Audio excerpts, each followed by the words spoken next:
dance, like ballroom dancing. Cool. Very cool. Very fun. Chelsea. Can I just go with one? Because that's the only answer. Two, that's really. No, it's not good. What is the most meaningful affirmation you have ever received? If this is an affirmation, I think I always go back to, I had an attorney that I worked with in local government, and she said to me, you're the kind of person who when you talk to people, whether it's an attorney or Joe Schmo at the counter, you treat them the same. And I just always thought that was really, I appreciate that, and I try to do that, so. Yeah. Good morning, Melissa. Your turn.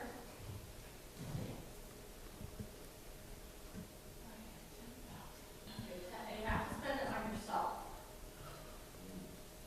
It can't be crappy though. I'd probably go shark diving again, Excellent. Where'd you go before? off San Francisco. I missed it. What was it? Go shark diving. So you went off San Francisco Bay shark diving? Yeah, Fairland. I lived in San Francisco for 15 years. Yeah. The water's big there. Yeah. And Salem City. Rented a boat, went out to the Fairland Islands. Yeah, great. Awesome. All right, great. One. Most adventurous thing I've ever done. Well, I live a fairly conservative life. I really recently did. There must be something you're going to do, Chris. You know, when I was, I really don't have much adventurous in my life. I think the most adventurous thing is when I was a kid. My dad was stationed in Okinawa, Japan, and we would climb the cliffs in Okinawa.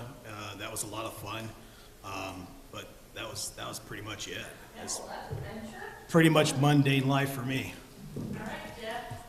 Your life every day is an adventure, I bet. What's the talent? So I'd like to learn how to weld. Oh, cool. Very I cool. never really had a good opportunity to do that, so I might try that. Would you do like pound art stuff, or what would you do? The only time I've tried it, it always sticks the little wire Yeah. and sticks. You have to break it off. So Yeah. anything. Cool. Very cool. All right, Chief. Well, okay. Oh, man, That's not in your daily line of work. that is a tough one. Most adventurous thing. You do boating and stuff, so that's kind of adventurous. It can, depending on where you are. Yeah.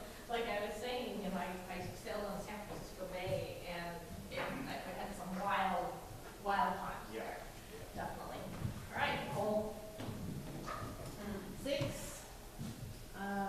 One of my favorite moments in life, I would land with kids, marriage, yes, but kids are just amazing, they're hopeful and all of the things you can do, no wrong, at least until they're like 4. Yeah. Our greatest teachers, I think. Yeah. For sure. Stephanie. 4.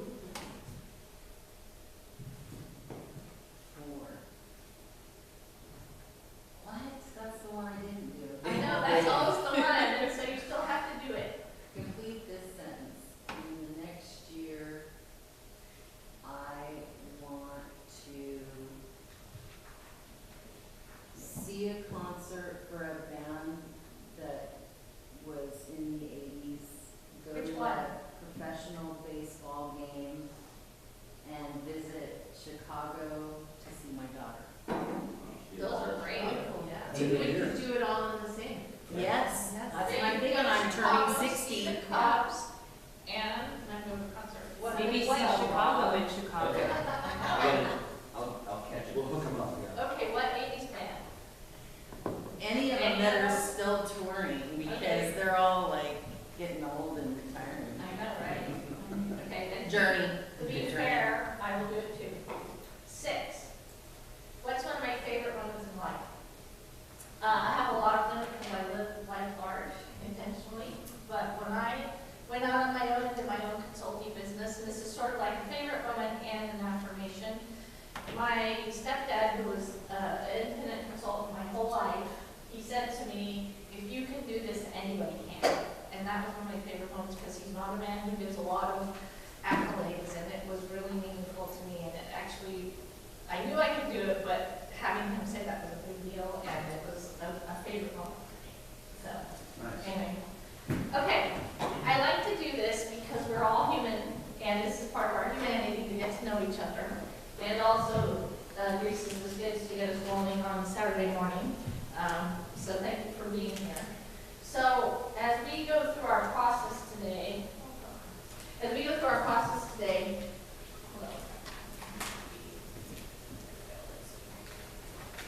what we're looking for, we're in the middle of our strategic planning process. So for those of you who are joining us, Greg and Troy, what we're looking at is a plan, and this is our ultimate outcome. It won't be our outcome of today, but our ultimate outcome is a plan that focuses on those strategic areas for the next 3 years.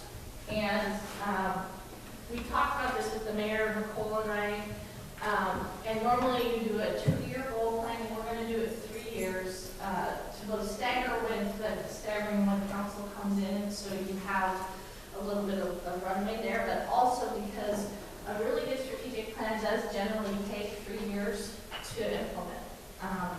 And so we're in the middle process, and I'll talk about what that is. Today, our goal is to outline the high-level work plan items that go with the strategies, which is what we worked on last time.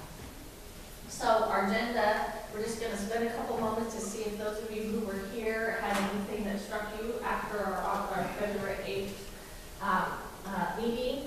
We'll review where we are in the process, and then we're going to look at Nicole and the mayor and I did a refinement based on the work we did, and we're going to review what that came out as. And then we're going to just work on the work plan strategies. That's what we're going to do today, so we'll take all the time we have. There will be steps that come up after that. That's what we're going to work on today.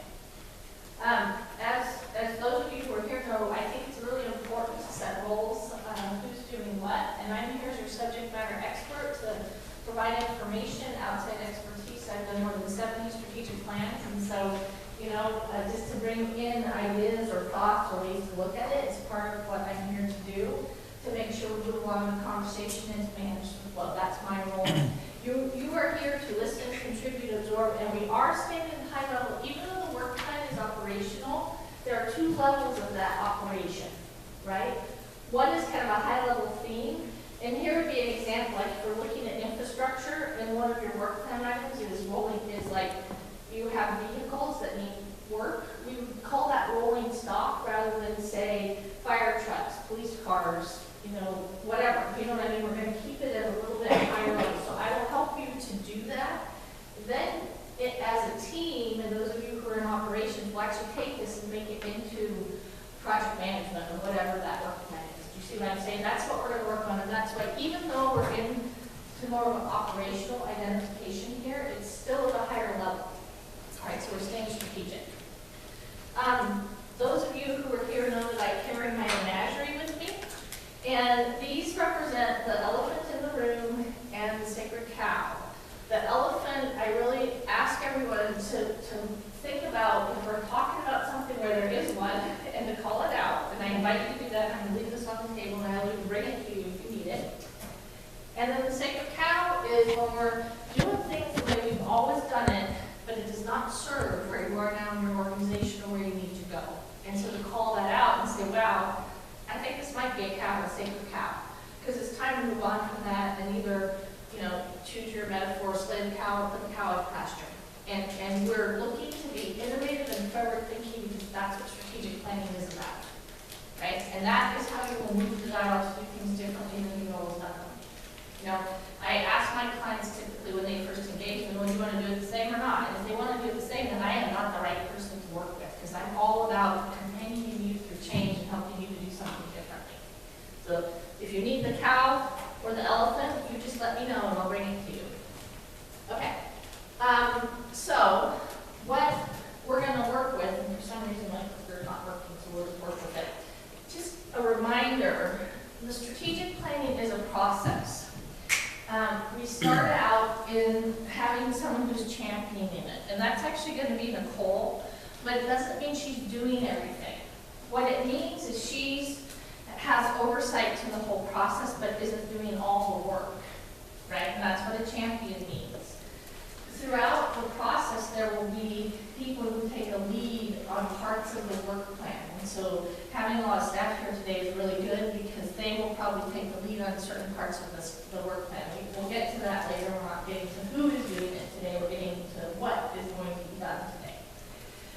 We did an assessment where we asked, we did a SWOT, and we got response from that. We went through it last time to get deeper, and that actually helped inform what we came out with.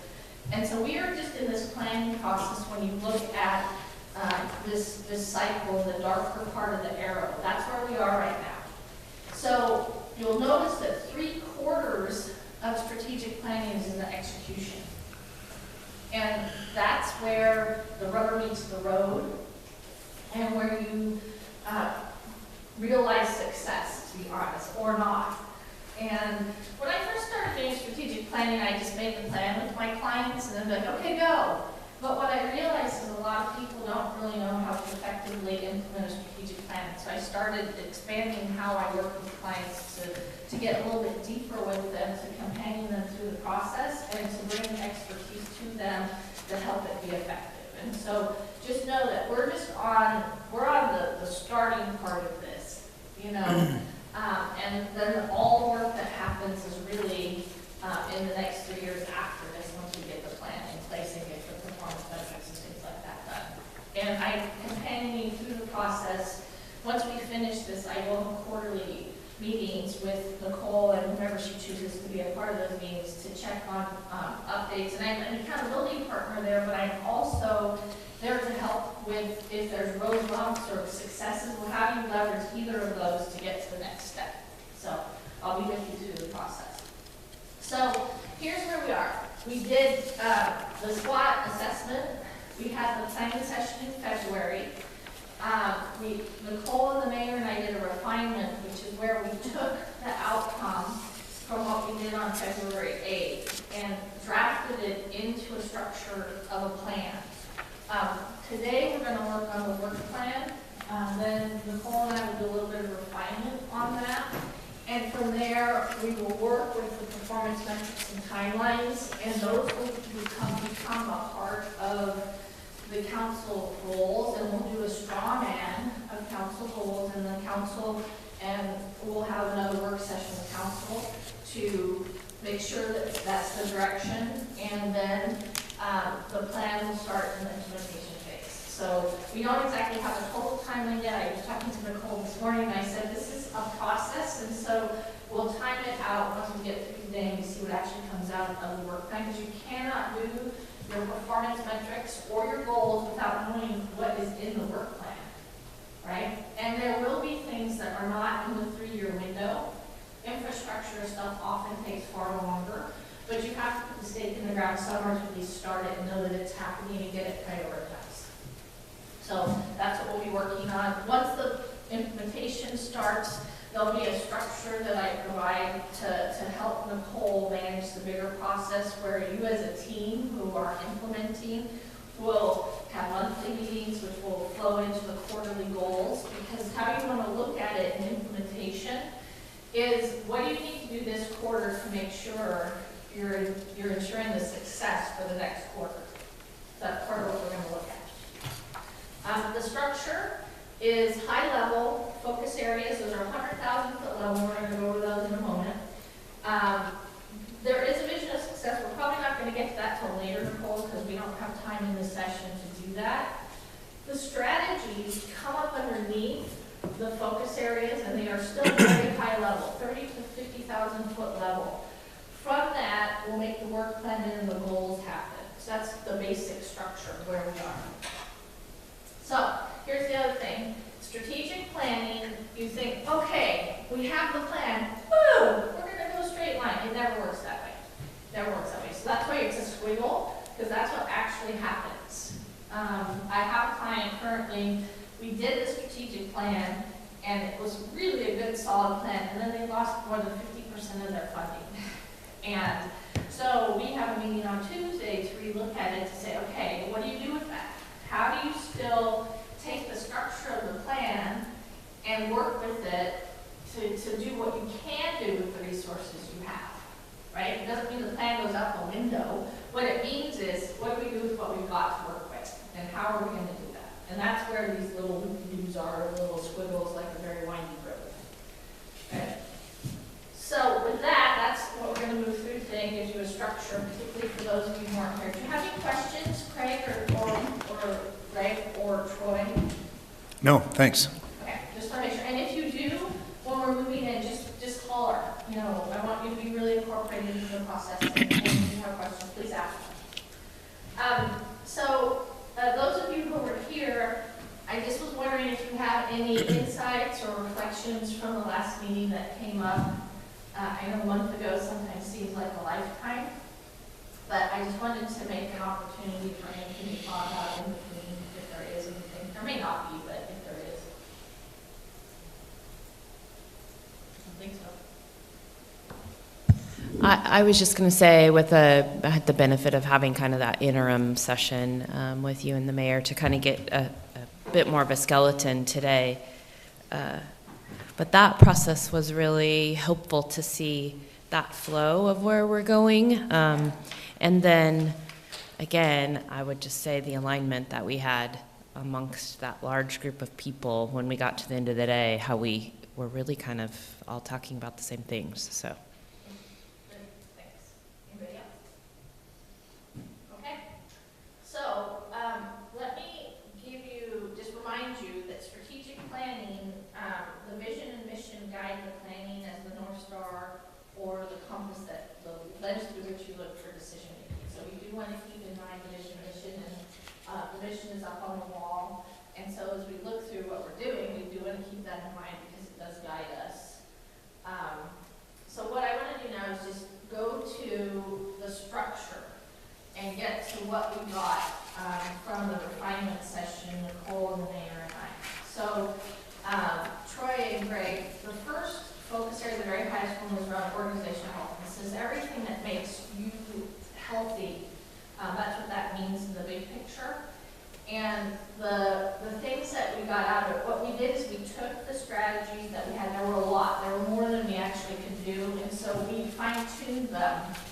And one strategy, and this came up all over your assessment, was systems and processes. And these are both internal and public facing. It's both. So this is going to be a little bit of both.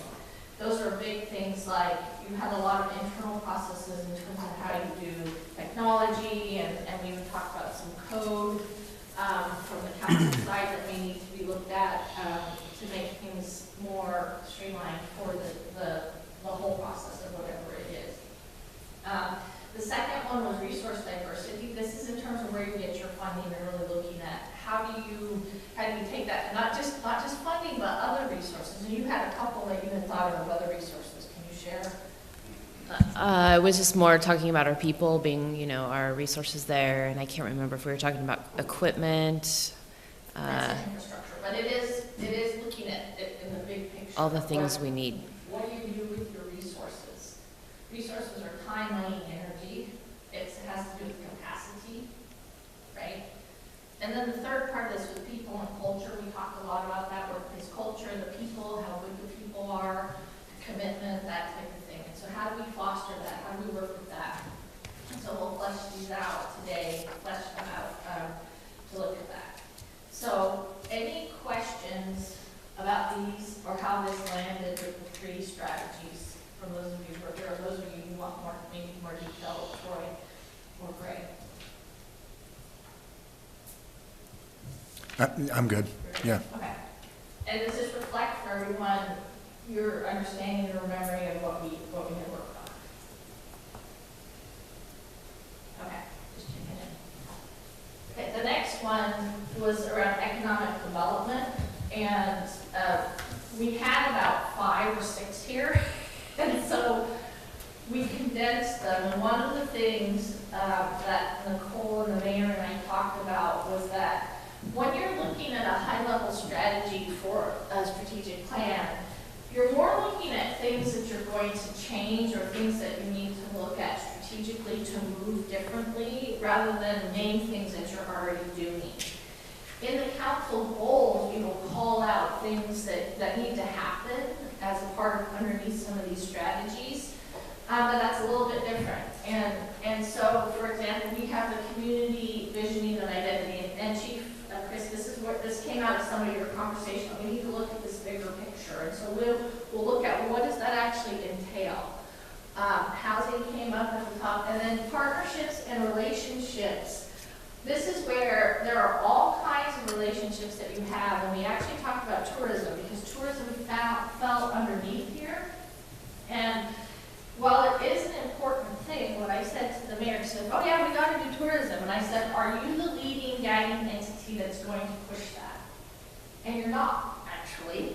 You have other partners and relationships that you're going to work with to support and also have feedback or be at the table of that, but you're not going to guide it and lead it. So tourism relationships will be under this as one of your work plan things, but it's not the guiding thing in your work plan, it's a strategy. Does that make sense? So that's how we parsed it out. And there'll be a couple like that that are in there. I think it was tourism, and then there was another one, and I can't remember. What did we put in there? Beautification, addressing blight, business, industry Yeah, business and opportunities. industry, addressing like those type of things, you know, and so those will fall under and be part of the work plan, but they're not gonna be that highest level, Yeah.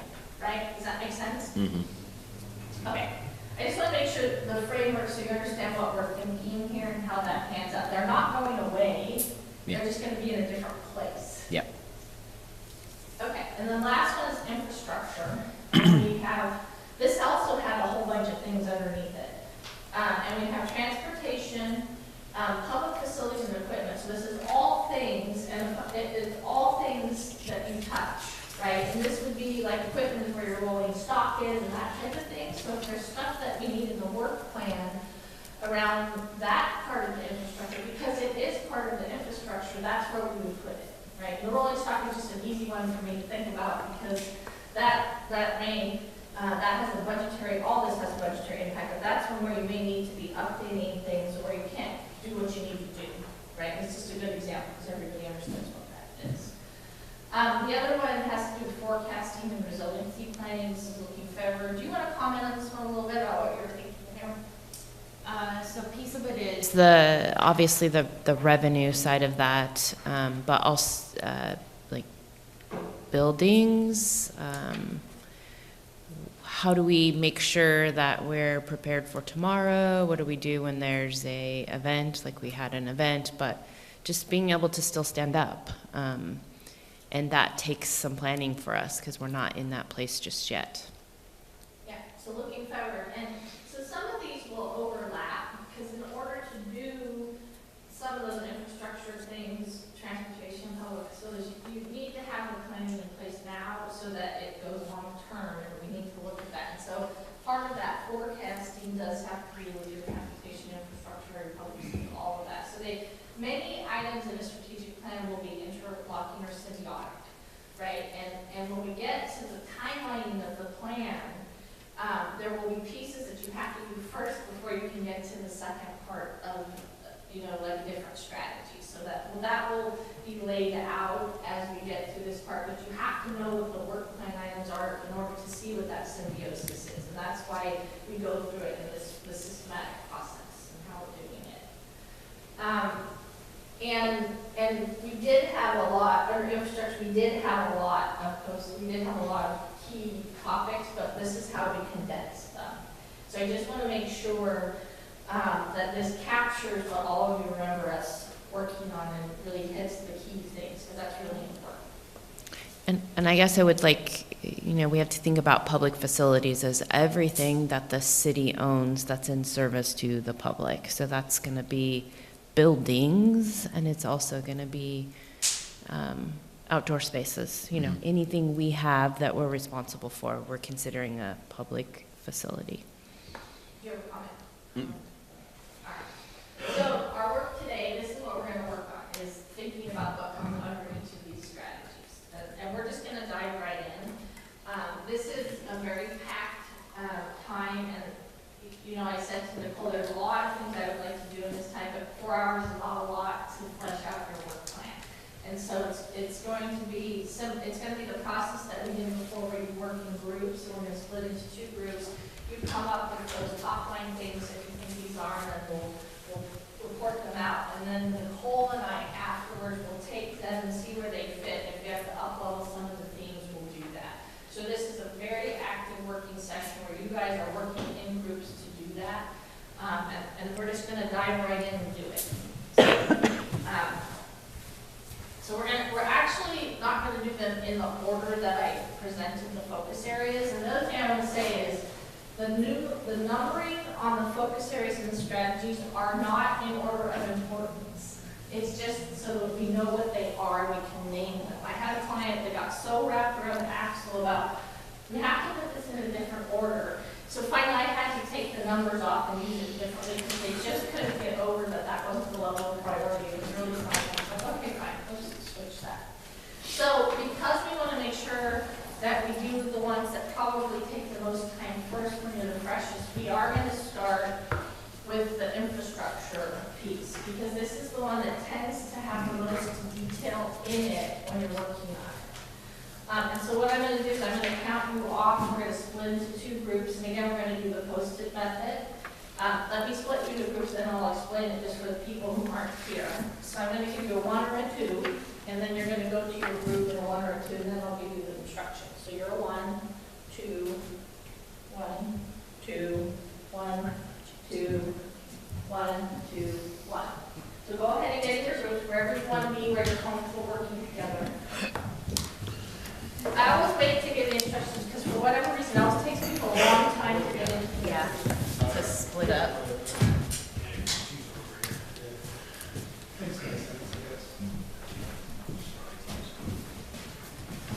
I'm used to being at number 1. That's what everybody's telling me when I'm driving. Yeah. They're always telling me I'm number 1 as I go by. Yeah, with a special finger. Thank you.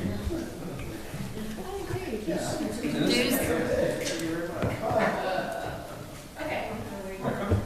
Morning, how you doing, Mike?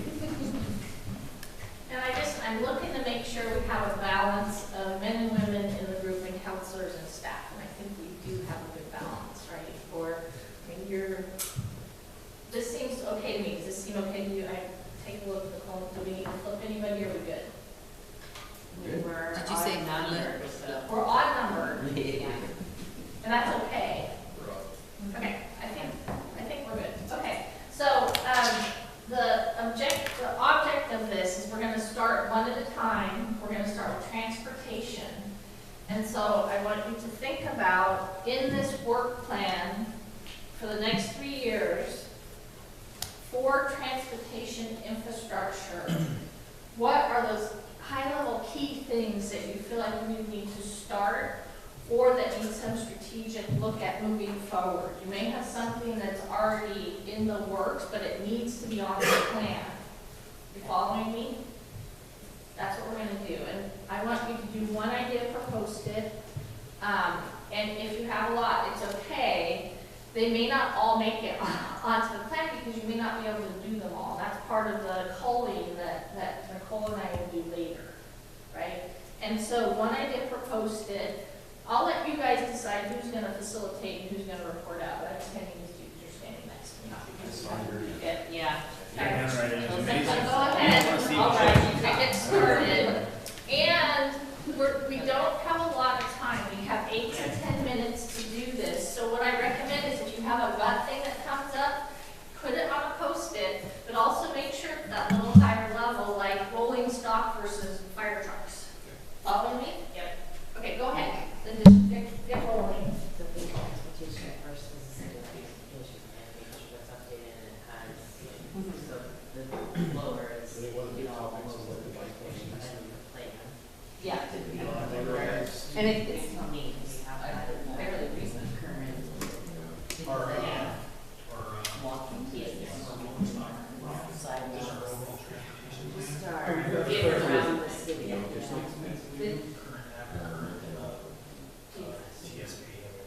TSP. Yeah, that's current. TSP, transportation system.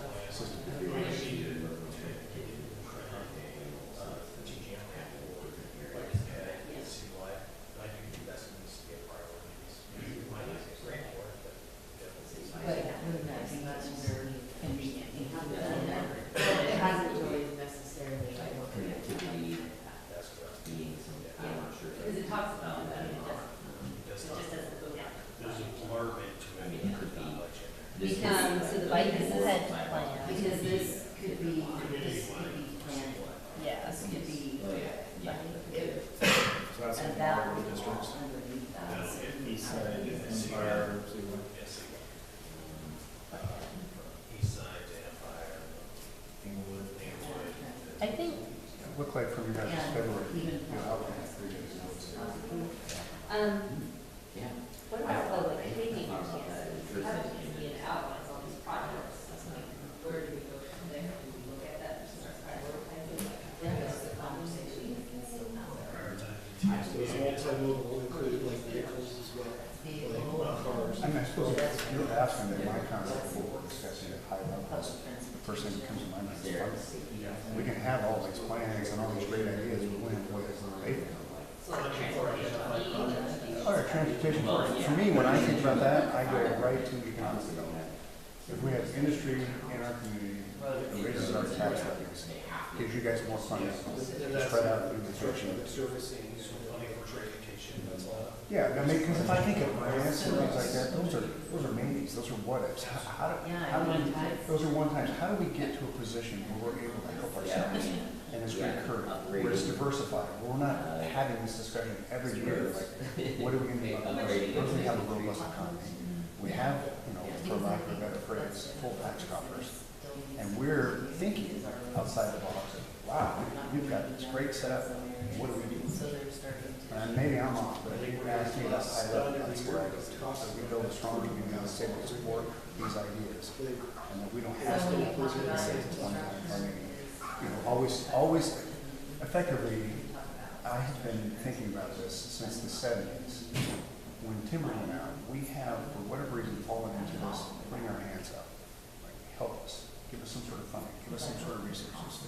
And what we really need is a way to be able to stand up on our own and take care of ourselves. What is that? Funding, I guess. We'll narrow it down to funding. That was my stump speech, funding. Self-perpetuating funding. Yeah. How's that? funding,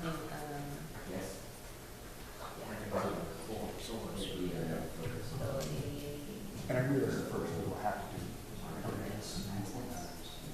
But those should all be stepping stones to get that economic development, so we'll wean off that stuff.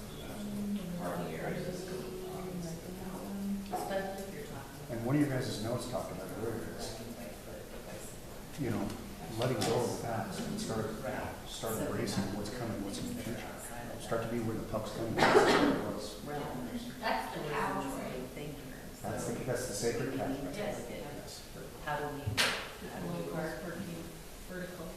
Well, and creating space for. So we're only doing. You're Yeah, only only transport. only like that. We already know we have parking. Yeah. Would we want to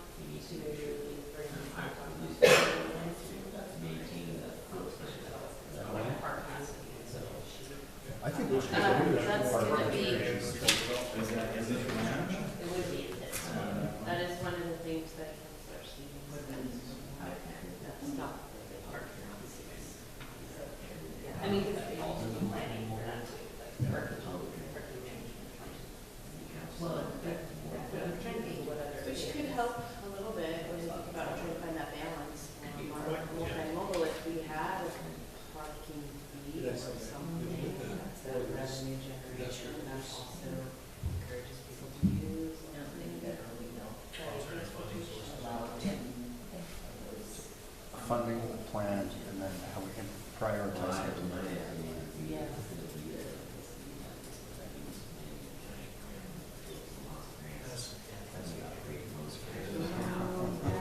I was, my teacher, when I was in second grade, I think.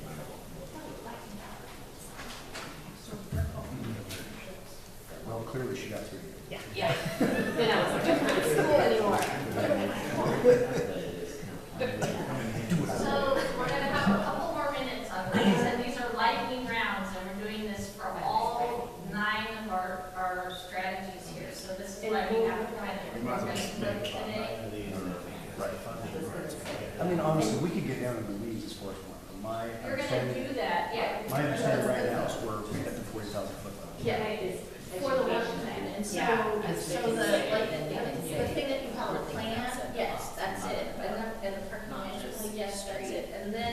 there will be a project management part of this, where then whoever's leading that will go and flesh out all the pieces of what that looks like. So you're exactly right. You want to keep it a little bit higher. Community education. I I already knew that, remember you told us Like, you wanted to educate me all the time. right? Or what time back. Okay. What do you need to do for the community education? So what would come under, think about what would come underneath that, and then how you articulate the higher water theme of what comes under the community education. So if you had to make a work, like a project management around that, what would that look like? So this is kind of like a plan, yeah. Yes, exactly. Because there'd be steps in that. I think There we may- talked about There that. may be 20 steps in it, and it may take a while for years to do it. Or you're longer, but you're getting it started. And initially working on grant funding, other resources while working to build economic development. Okay.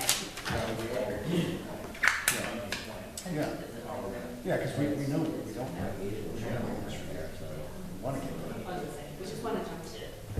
done. And that's the normal thing to want to, okay, let's do it, right?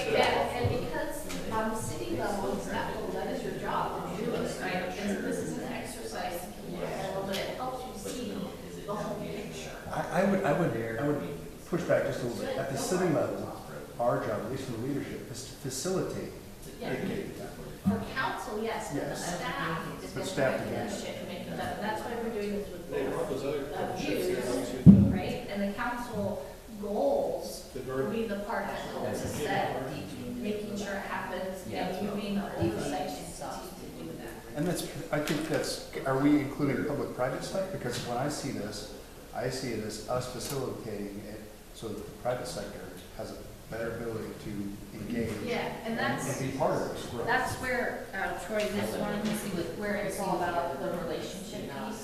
That's where we're gonna look at that public-private piece and what falls into that, and that's an economic development. It may fall in other areas, but, I mean, yeah, I am, that's my job, is to come across all of it. It's all intertwined. It is intertwined, and we may move some around, We split those two. right? We may end up moving some of them around. So we're in the process now, we start the cycle.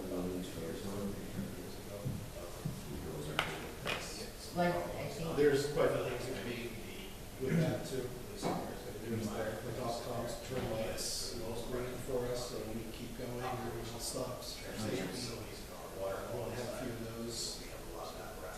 That could be important part. Or Mary, Or do our transportation. And that's gonna get in number 2. We're just. I'm sorry. Yeah. The only other thing that I think is fit in transportation is somehow, how do we help CCAT? Yeah, the public side. It's not really our thing, but.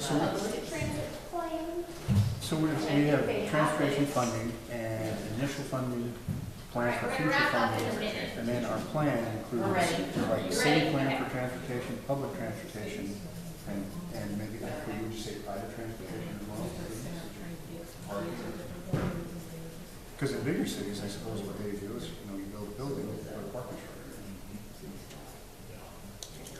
So, Troy, part of your list is thinking about what code or what legislation, if you will, on the council side, that's where you guys sit, are parts of this, right? And that'll come up in the streamlining processes too, because the mayor will talk about things that probably need to be fixed if it just went on that kind of thing. So, where this will impact is when you are starting to work on some of these things, and they're part of the plan, we'll come to council and say, we actually need to look at this code or this, the way it's written, so that we Well, like can last Monday, get more, Fit our plan. right, implication. Okay, let's wrap up. Are you guys good? Okay, let's have you guys go first. Come over here and put them up, and the process is you'll report out, talk about what it is, and then you guys will follow on, and if you have like things, we'll put them together. Okay. We thought it was highly unfair that you had the engineer and the streets manager over there. We're number one. Okay, go ahead.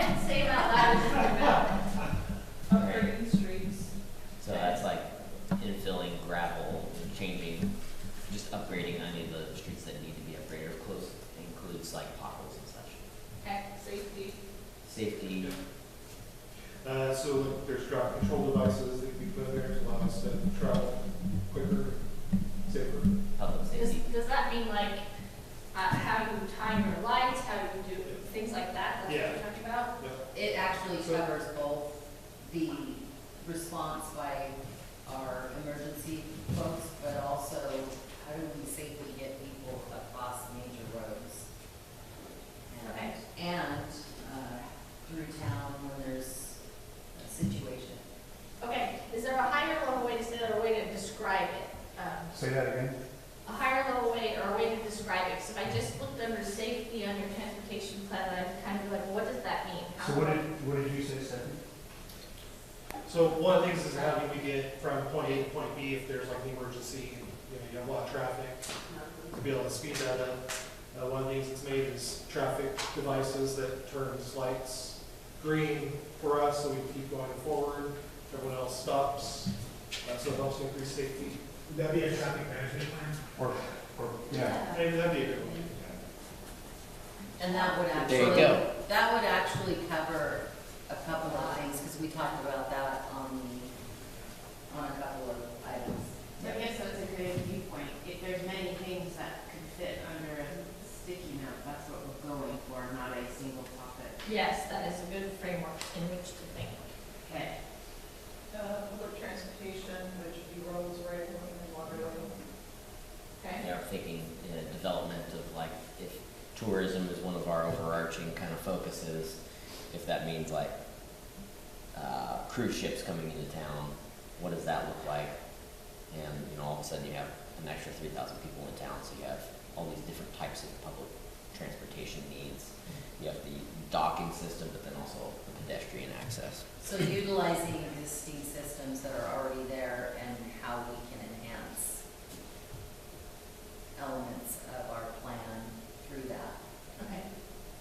And then kind of together, multimodal and connectivity. So that's like pedestrian access, bicycle access, but also how does that dovetail into vehicular access? Well, how is that different than public transportation? Public transportation is more about, Is that fair? in my mind, it would be like large group travel in some kind of vessel or rail system, and then multimodal would be more individual travel through like walking and biking.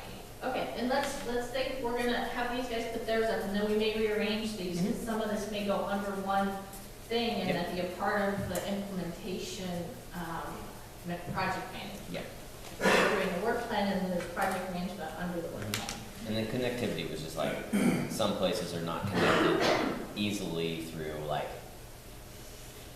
maybe pedestrian travel, but maybe there's an easier way to get from point A to point B, and Okay. they're different than vehicular Got it. travel routes. Okay, bring your guys up, and then we're gonna have Oh, some rearrangements. We had one more. Yeah, which was it's, vertical parking. vertical parking. And I actually know they have something about parking, so I know we'll get this, because there's a higher level of looking at that. Okay. So I think when we started talking about transportation plan, the highest level of that is funding. Because we're all stuck on right payment management. That's okay. The transportation funding plan. Yeah, perfect. And then, we talked about many different transportation plans. We have one header that says transportation plan. And under that would be, we had public transportation as well. So if we want to. Yeah, I'm gonna put them here, and then we're gonna see what happens, because then underneath it, this is whomever's responsibility it is to do the work, the project management piece. This gives some of those elements, right? Love those shoes. Thank you. A wayfinding plan for the walking and biking. Right. Which would go with this multimodal connectivity. Okay. As well as a citywide bike and pedestrian plan, that's all part of That's all that. part of that. Based on the Parks Commission. And then along the part of this, with the increased transportation, parking is going to be an issue. So parking management plan. Yeah. See, this is the higher level that we're looking at, because vertical parking would be part of a parking management plan. And then I think kind of sub under the funding part is a community education plan to identify what it is we're trying to put in place. And for me, when we talk about funding, it starts at really high level. Initially, what we want overall is an economic structure that allows for industry to help increase our tax rolls so that we can put all these plans into play much more easily. But clearly, we don't have that. The port project's not done yet, or any other project that we find that would help increase our economic status. So for now, we're going to have to rely on more of managing what we have in our budget, as well as seek one-time funding, like grant fundings, or one-to-one funding, those sorts of projects that can help us get started on this role, all the while trying to build the economic development of the whole area, so that we can get off those one-time funding sources and be more self-sustaining. Okay. Is that what you were No, this was public transport. Okay. Does upgrading the streets fit in one of these, or is this, I'm asking, who works in this department? Transportation. I also the transportation plan, Okay.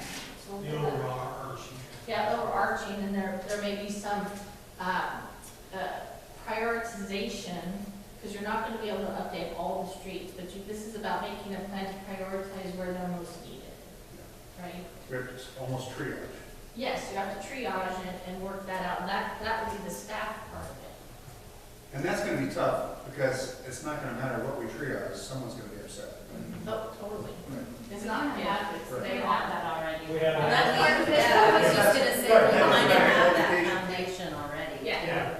Okay, so does everybody understand like the level that we're looking at to make this work? And your point was really great, Nicole, that we want to think of something that's high enough level that there are things underneath it that are going to happen. And so if we need to pop someone from this group over here to give you that lens, No, Do we're we- I was teasing. we're teasing, I was asking if we can do that.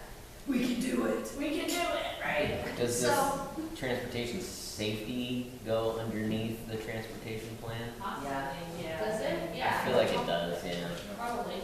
So whoever ends up working on this transportation plan, there are all these parts of it, and then, so the project management of that, will be there. And then, so for council, this is where the prioritization and the funding piece, you'll have to look at and prioritize that.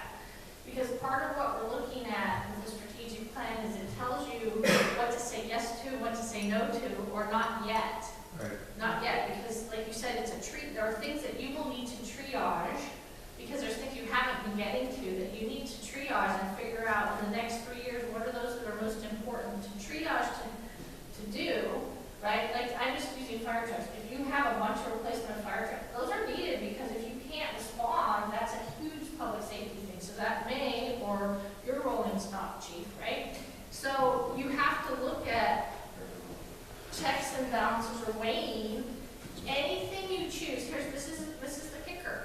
Anything you choose is a cost opportunity that you're not doing at the time, and that's when we come to prioritization. That's going to be really important.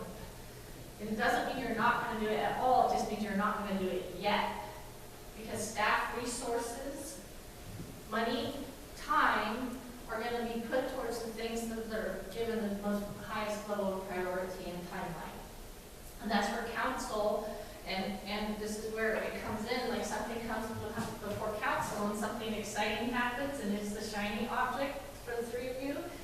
And Nicole says, where does that fit into this plan that we prioritize, and pushes back and says, I don't think that's something we can do right now unless we offload something we did in our plan. And that's where you guys have to do the gut check and say, okay, right, I forgot about that. Yes, this is the plan, we're still with it, right? Just every time you say yes to something, you're saying no No to to something else. Yes, and that's why we do strategic planning, so that you can move forward those things that are the most important that we've identified through this process. That's what we're working on. This is what we're doing all day, so get comfortable in your group. And I think our groups are fine. If we want to mix them up later, it's fine, but this is what we're doing all day, because this is going to get us to the next level. So, yeah, that's why we started with this one, the most meaty one first. Okay? So, any thoughts, questions about process or what we're working on today? So, under the strategy for transportation, the next heading is transportation plan. Does that seem too basic? No, Okay. no, because what's gonna happen, Carmen, the project management, whoever is working on this is gonna come back with a project management plan for all of this and say, okay, here's the pieces that this are. And then there's gonna be the work that happens behind it and the reporting that will tell you Okay. what's happening on the transportation plan. Does that make sense? At the higher level. Not, it doesn't have to be in the weeds unless it's like, we need allocation for this, that, or we need a code change, or we need something that needs the strategic view of council, right? Mhm. Yeah. Okay. So it's a little bit different when you're doing a city plan versus if we're working for a smaller organization, because a smaller organization, this would be more granular, Mhm. but you're running an entire community. Yep. So you still, your work plan is gonna be higher level and then move into a project management plan. Gotcha. Does that make sense? Mhm. Okay. Well, it almost seems to, when you're talking about the entire community that we're serving, that there's different mindsets and priorities that people have that are directing us, who are then directing our leadership, who's directing her department heads. Right. And it's very. It's complicated, and that's part of this community education plan. Because one of the things I do know, having worked with a lot of public officials, is, you know, you're gonna get a lot of flack and feedback sometimes, and the public does not understand how funding buckets work. They just flat out do not understand how funding bucket works. And that's why the public education plan is really important, because you might get somebody who's super, super vocal and upset. Why can't you just pay with this from this, right? Well, you can't, because that's not how the buckets work, and that's not how grant, or it's not how funding works. You might get that person. No, it's not if, it's when. It's when. Yeah, no, that was a joke. I was being facetious. Yeah, Yeah, we can get that. yeah, exactly. It's like you have to walk in and hand them a budgeting. Yeah, I have the utmost respect for public officials, and somebody asked me once if I run for office, I was like, no way, no how. I'd rather be behind the scenes and shaping policy than frontline. So, okay, so we're gonna move to the second one. I'm gonna take the slide down because I'm gonna transcribe as we go along. You have in your sheet, you have the work plan sheet. It looks like this. So the next one we're gonna work on is, under the infrastructure, is the public facilities and equipment. And again, this is where we're looking at higher level, what are all the things that might fall under these higher levels? So go ahead and start working on that. I'm gonna take the slide down, so I'm gonna transcribe as we go along, so it will make our process more efficient. Does that work? Sure. And again, about 10 minutes. Yeah. And if you're out of post-its, let me know. Before 5 of us Yeah. Oh, wait, before we go, do you guys need a break? Are you good to do one more before we go to the break? Yep. All right. Okay. Somebody else got it right. So just for the sake of argument, help me All right, so we got describe public facilities. What does that mean? City shops, libraries, police department, city hall, parks, fire station. Are park public That's not facilities? big. Because we have to. So are there characteristics between public facilities, like, like the shop is almost infrastructure, that you guys need to keep things moving. So the parks is something that we maintain, you know, you have to use the shop to do that. So are there different categories of public facilities? So that it is operational facilities versus amenities. Okay. I guess that's what I'm Well, I asking. think that would go under the public. Yeah. Yeah. So that's another branch, another So here, and then we have a plan, and this plan is gonna break down into those two different categories.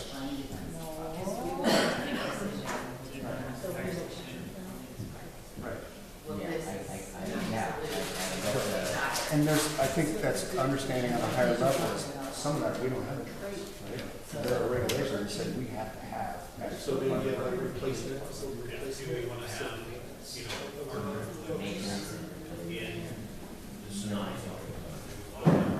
And that's another good point. I mean, I think, I know this is. I realize it's not part of this. What do you want our cities like? Do you want all of it right now? All of our public facilities, the police, fire, shops, critical infrastructure is smack dab in the regional. I mean, things are innovations on the plan, right? I mean, they made one circle, and that's where we chose to put the fire department orders, and then they made another circle. Yes, Yeah, not in so- the stations in North, but if you look at water, there will be. Fire station number one is really the only one. Because like City Hall, we just get this much water in the generators. City shops is like in. So that Float away. is like a resiliency plan. We got It has to be it. adjusting the generator. I mean, like, that's more than a 3-year plan. That's a 5-10 year. I think this is part of, if we talk about,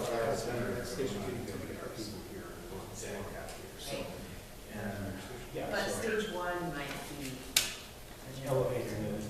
And then we know, there's 10, we gotta get a new facility. I was gonna say, those are in the weeds though. Yes. Yep. But if, with public facilities plan, part of that plan is the resiliency.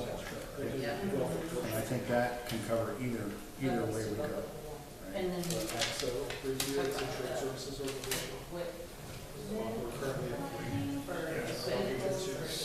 So that's what I was thinking, do you guys do like a depreciation fund, like you have equipment, and then we try to set aside a certain amount of money, because we know that equipment's going to have a 10-year lifespan, so that 10 years worth chunking it in. So that when it does go out, we have money The only thing to buy we it? have that for right now is our price service to 3 rural fire districts. So it's a portion of each of theirs. Our agreement is 2% set aside. Okay. This is how we used to do it, is all, I mean, how we buy our major capitals, timber companies. Back to that 70s Back to the thing. 70s. And so, unfortunately, shops, police, were relying on our cuts, timber prices, so like our purchase of our vehicles have been diminished over the last few years. So our rolling stock is starting to really just. So really, under the funding plan, that's kind of a side, is being creative about where we're going to start funding these funds. Because where we've historically gotten is drying up and getting smaller and becoming more and more difficult. And what you said earlier is like literally, that's what we were speaking of, just like, we have to get beyond every year being in a room. Okay, how are we gonna get 2 vehicles out of this? How are we gonna spend it? You know, every vehicle, I mean, we have to have this stuff to operate, but we gotta get it at a level where sustainable revenue, where we're not having these, one vehicle, or you get half a vehicle this year, and let's get another half vehicle next year. I mean, that's really what the conversation is about. Absolutely. For our like All that stuff to get all the Right. right? That's. So is this like an equipment plan, vehicle? So when you're talking about switching I think- or is the public facilities plan and the equipment plan? Well, I mean, isn't the equipment, doesn't Is that that one year? assets, or is it? Right. I think when we start talking about equipment, we're getting pretty well on the. Yeah, So just equipment plan though? Cover it. Redundancy, that's. We've got facilities, well, equipment's part of facilities, right? It's the stuff we use, Right. Yeah. right? So I think we're into operations. Oh, that's too much, you think? I think so. I mean, we want to stay up here is like triaging, you know, how do we keep these things sustainable? How do we change our mindset in how we're funding these things? And how we're building long-term stability in all So these things. for like public facilities, it's getting down to the resiliency about it. Is it also like maybe looking at how we do that? So is it like, are we gonna start maybe grouping some of our public buildings together, like police, fire, police, fire, and dispatch, we build a public safety building where that takes care of them, and then the city shops are city hall or something of that nature where you Or start. they don't just fall underneath its facilities. Okay, we're about halfway Some of through the our public time. things are upgrading, building, maintaining. Resiliency. Yeah, Yeah, I agree. And I'm gonna, say, can I have a sacred cow? Yes. Maybe even that in the room. What if, God, we talk about consolidation? Oh, please, Right? please.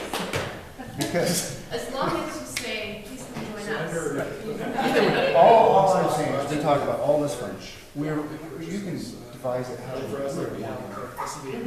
right across the street. All our, I can remember I had older kids in North Bend, young people in Marshfield. They all played games, they all grown up with each other. We are all and we are all still challenged economically with funding all of things. If I step back and look, what's important for both communities, the schools, the health systems, the jobs.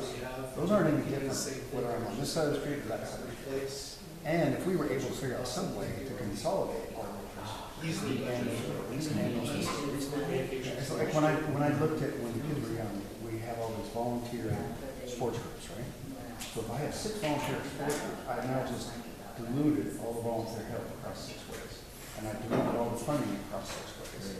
If I could get, if you could get those 6 people to think on the same plan, we have all those volunteers in one spot, and we have all that funding. Like, so I think all the people that are trying to facilitate you that, have you no know, all of us, redundancy. you know, fragmented pieces, we see that. Yeah. But then we get to the community. We're not. Community They are, education. they are not, they're not trying to put the pieces together. But you're right. I wonder if your community education plan is volunteer. And how many generations have we had? Right. Yeah. It is. How important is that? With the 911 center. That's a perfect example of how it works there. Right. So I think community education is great, and understanding why we're trying to move towards making better use of the resources that will be us. Yeah. Okay, so you guys feel that, like, equipment is all. Maybe we should say, I just feel like there's a little difference in that That's one of the big things that we're we gonna don't have to use keep computers and IT stuff, that buildings if something and craps out on us, we don't use that. Sitting there. Good. equipment, laptops, this Major capital. one. I mean, we always call it major capital. Yeah. Okay. Because I just How think we it's gonna take be that lost. major capital Yeah, just, that's kind of items the and biggest fund it is a structure. because historically, We could. we haven't really spent a lot of time thinking about, We need to. we did set a tech lead Years ago, and so. add all these services, but it's not kept track in a sense that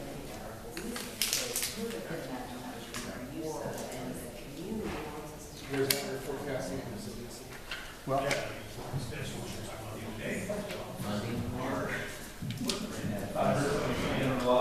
was cheap.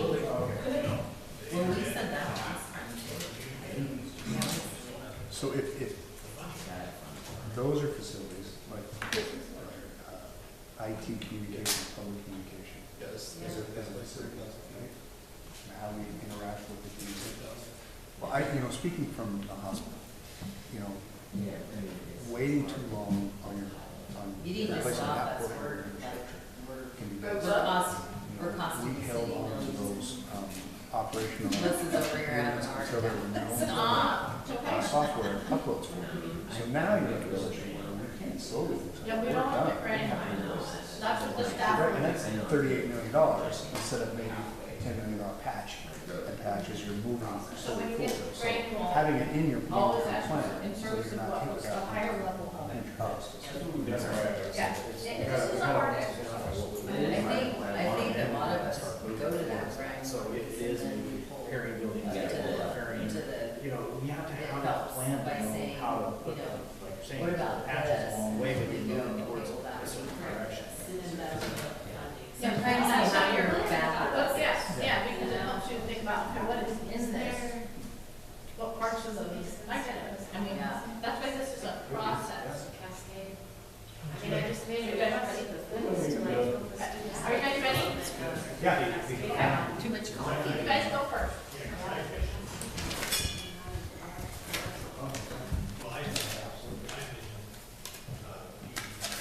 We'll do this one and then we'll take a B flat. Okay. B flat? Body good level adjustment rate, in or out? B flat. B flat.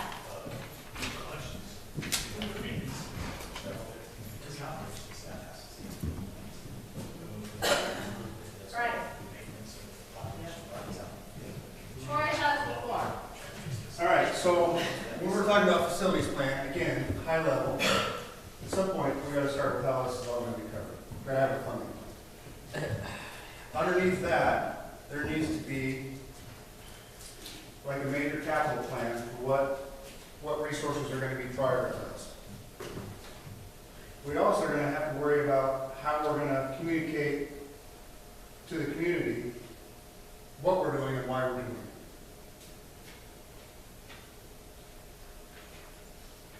With the major capital plan, part of that is a resiliency. How do we, when we set these systems up, how do we set them up for the future, for not just 5 years, 10, 15, 20 years down the road? Underneath that is we kind of separated how those are going to be categorized in an amenities plan for facilities for like parks and then, Library, things like that. right? actually, sorry, I had my public facilities plan was up here. Okay. So And this then, is- and then an operational part of that. So does this go here or is that? So these two go directly under the public facilities. plan. Okay, perfect. And if I was drawing a diagram, this would come out and resiliency plan would be part of that. Yeah, it's the one. But, so like operational, because at some point, depending on what your funding is, you're gonna have to make decisions on, and some of this, we're gonna be regulated to do, like the fire stations and the police stations are regulated to have certain X levels, which might mean, depending on funding, that maybe our parks take a back seat for this time Right, period. right, that's a good way to look at it. I'm working with another community, and they are very, very rural, and one of their communities is rural on septic, Yeah. right? And they need to get sewer to that area, and nobody wants to pay for it and do it on the public side, right? Not the entity, but the people, Right, right? But the further they kick it down the road, eventually regulatorily, they will be mandated to do it. So it's better for them to look at it now than it is for them to wait to be mandated, because then they can do it in their way of doing it rather than being told to do it. and I was in Salem last week, and there were conversations about that, and some of the Yeah. difficulty is our community, and communities like that, there is some at least understanding of where their frustration is. We're the 32nd out of 33 counties poorest. They do feel like they're taxed. They're on that lower level of Maslow's hierarchy. They're worried about tomorrow, not about, big shiny things. And so I think there's strategies to come up with helping funding for those sort of facilities like that too, to take some of the burden off the taxpayers. Yeah. But those are, I think, we try to get a hold of those and figure out what those are for us. And then if I go back to my stump speech, building strong economic backbone, so we have a much larger tax base to resource, can help us implement most of that stuff. Yeah, and all the funding, just so you all know, this will be when we get to resource diversity, all the funding plans will go in there, because that's where you're gonna work on it, right? Okay. Thank you, Victoria.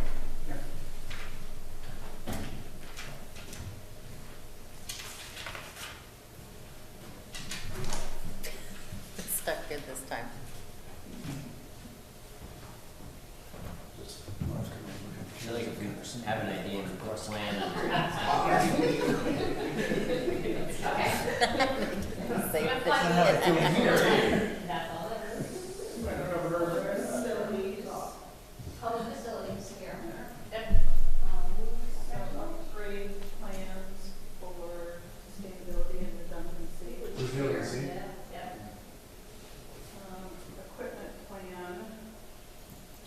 Where do you put equipment in this? We talked about it. We talked about, we thought that was kind of getting into the weeds, right? But it would go under the operationals. Probably here. Right. Yeah, because equipment is a thing. I mean, you have to have rolling stock. You have to have stuff to make your city work, right? So it has to be somewhere in here. Just depends on where the somewhere is. If you think that's operational, then that's Well, probably it. we were talking more, is it a facility? Are we talking about our, it's like It's what they use in the facilities, but it's not necessarily those. Well, that's why it's public facilities and equipment. Yeah, I think you do need some type of equipment piece because you do have to prioritize what equipment you need. And if you need big stuff, which is part of this capital investment, because you have an aging out rolling, I just keep going back to rolling stock because it's an easy one, but you probably have other equipment that's aging out. So even though it is operational, we probably need an equipment bucket here that's separate. It's See, we were talking about software, things like fire Communication. suits that you know, Yeah. can, Well, but equipment is But, from that up to the very highest level. yeah, it's not It's all just the equipment. big stuff. It can be Yeah, the it's little everything. stuff that adds up to a big price tag. So I think that we Well, it did, ended up to major capital. That's where you landed, like, the capital to buy all of those things, which ended up being pretty significant. so do you, I just want to see where we put this, because like, is it like a bullet point underneath this, or is it its own bullet So- on the work plan? My first, but I didn't win. Mine was having it in the equal to this, like the public facilities plan and an equipment plan. Those are two, we're gonna have to make a decision. Do we want fire trucks or do we want a network server? Okay, Those are huge. so let's talk costs. about, let's see where we are. I want to know, because let's have this discussion and make a thing in this group, so that when we write it, which is it? Is it equal here? Okay. I can begrudgingly agree. But I am really thinking of the facilities plan as pretty negative, it's pretty big, pretty all-encompassing. So when we start getting into equipment, to me, we're getting a lot more specific. I But like, if we prioritize, you know, things that we have to have, rolling stock, you know, number of equipment, new software, to me, that falls under whether it's either operational or the amenity side. That still, to me, is a subcategory under that. okay, I want to ask the chiefs what you think. Because you have a lot of equipment that you need, so I want to know from your lens, what do both of you think? Well, I mean, we discussed it as a group, and we kind of came, I think you could take it either way. I mean, that's why we created a major capital plan. Within, inside that major capital plan, we're gonna get down to the weeds, and we're gonna talk about what it's on, we're gonna talk about the equipment needs and whatnot. So, I mean, to me, I think it's, I almost maybe lean a little more towards, what I was saying. I think that's a little further down into the weeds under major capital plan. I kind of agree, but I also kind of feel if it's not separated out, it'll just kind of get lost. So just from the fire department side versus the police side, they were buying cars, 3 to 5 years, replacing it or something like that. For aerial, for us, a ladder truck, that's $2 million now, and that's like 20 years. So I think there's a difference between some of the big purchases that will last a long time versus other rolling stock. For instance, our SCBA packs would be $400,000 to replace, and those are good for 15 years. But we rely on grants, but that AFG funding grant could go away next year. Yeah. And now we have no safety net. Yeah, and then, and just to even go on that, even the water quality side, the back-ons that we use, the street sweeper that are used, we have other equipment, bumper trucks that are aging, the backhoes, the street grader. I mean, these machines are at the 20-year age cycle right now. For our backhoes, our back-ons, I think we have one that's 8, 7, or 8 years old now. We have one that's 15 or 16 years old. So I mean, those are all really costs that are coming up that we're gonna be looking at. So as far as rolling stock goes and high cost equipment, I think major capital is a good place to house that, and then you kind of trickle out of that, those higher costs. But you're right, it could get lost, but at the same time, I think it's a major capital that, if we just kind of have. But this, Well, it's not just stock, let me add one more thing to note, Okay. it could be like, say you have your water filtration system and you need a major pump replacement or something like that, right? Yeah. So it's not just physical rolling stock, it's those bigger things that may come up. And if we put it under major capital, is it gonna get lost, or will it get taken care of, and then we'll go step? Well, That's my question. that's just what I was gonna say. I mean, there are things that they have, that add up because there are a lot of small things. If you don't have that, it can get lost, but they don't have a choice. Let's say their fire suits, are at the end of life. There's an expiration date on those, those have to be replaced. I'm sure that there are things that make your job safer, that is constantly being upgraded and changing, and, you know, you don't want that piece of the pie lost in those major things, because it all is important.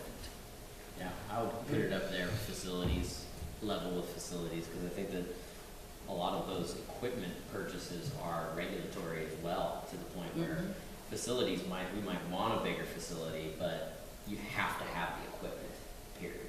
They can't do their job without.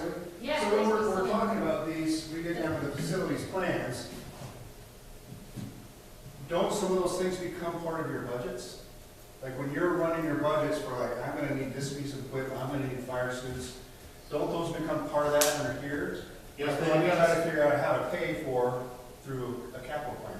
But they don't get lost because they're part of your year after year budget? But now Never, I'm asking. well, see, that's why I was big on saying, hey, we need a major capital plan, because we don't have a major capital plan. And so a lot of those items that we just, yeah, we put a lot of our stuff in our budgets, like, you know, day-to-day stuff, uniforms and stuff that we're gonna need to get us through the year. But we don't have a plan for major capital items like vehicle replacement.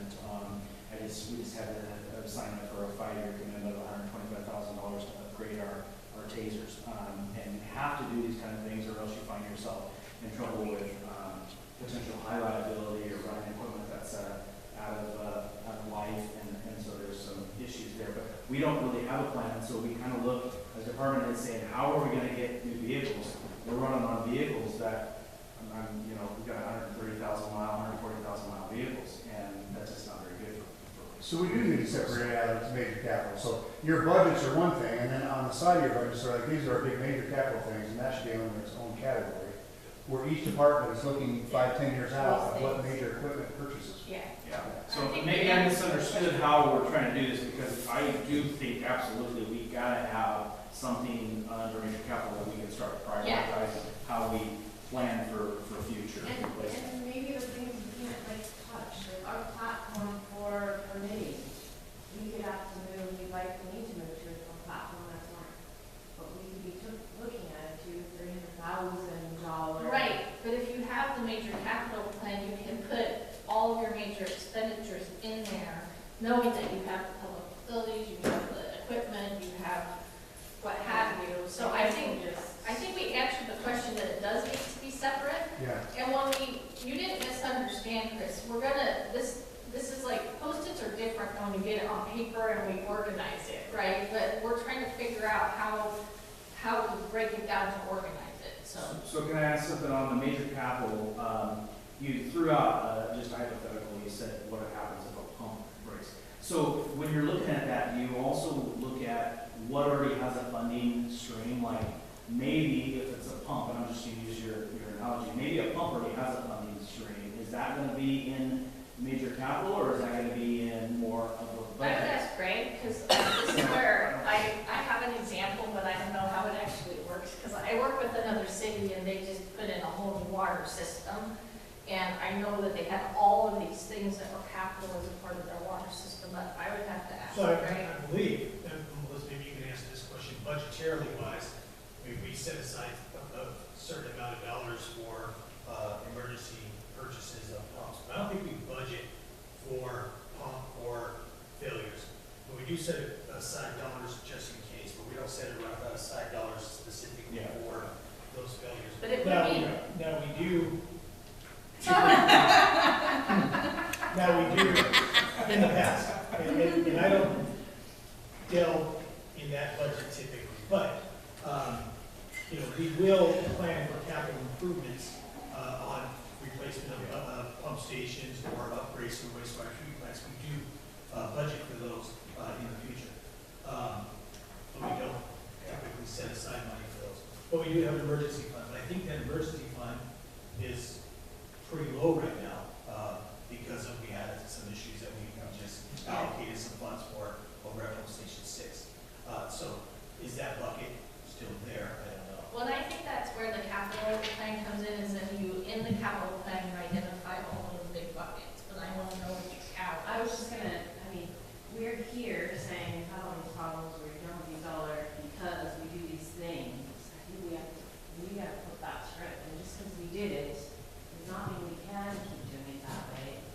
We gotta let go of what we've done and figure out how to. Yeah, and that's where this was, you're shifting how you're looking at it, because you've all said, it came up several times, reactive instead of proactive. Well, that's what we're shifting to. The cow is reactive.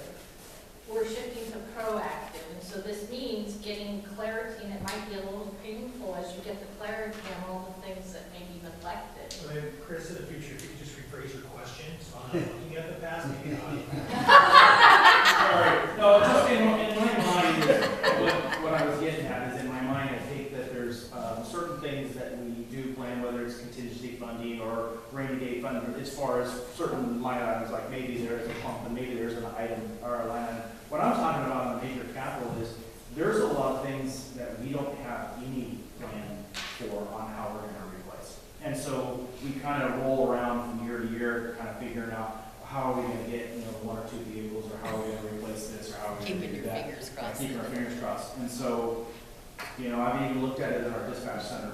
For years, we just rolled. And now we're trying to figure out, okay, well, how, when our consoles need to be replaced, how are we going to spend $200,000 to replace our consoles? Because that's just what we had to spend. And we had to go to URA to try to get that. And so we're looking at ways to think of, let's get in front of that so that way that doesn't happen to us. Well, and it's almost critical because you have other people relying on you. Yeah.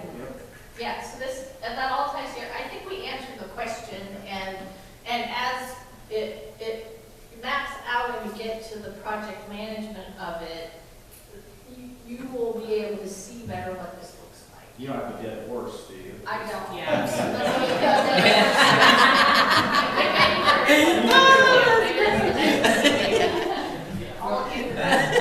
Looking at it That was perfect. long-term in the future, what would really be nice is if we were able to have, and this is in that plan, the funding sources, to have depreciation funds for all these things. So when you have a major thing, at the same time you buy a new, you're still putting money away. So in 10, 20 years, you have the money to just ship that one out, put the new one in without a strain on the burden or the budget or the taxpayers.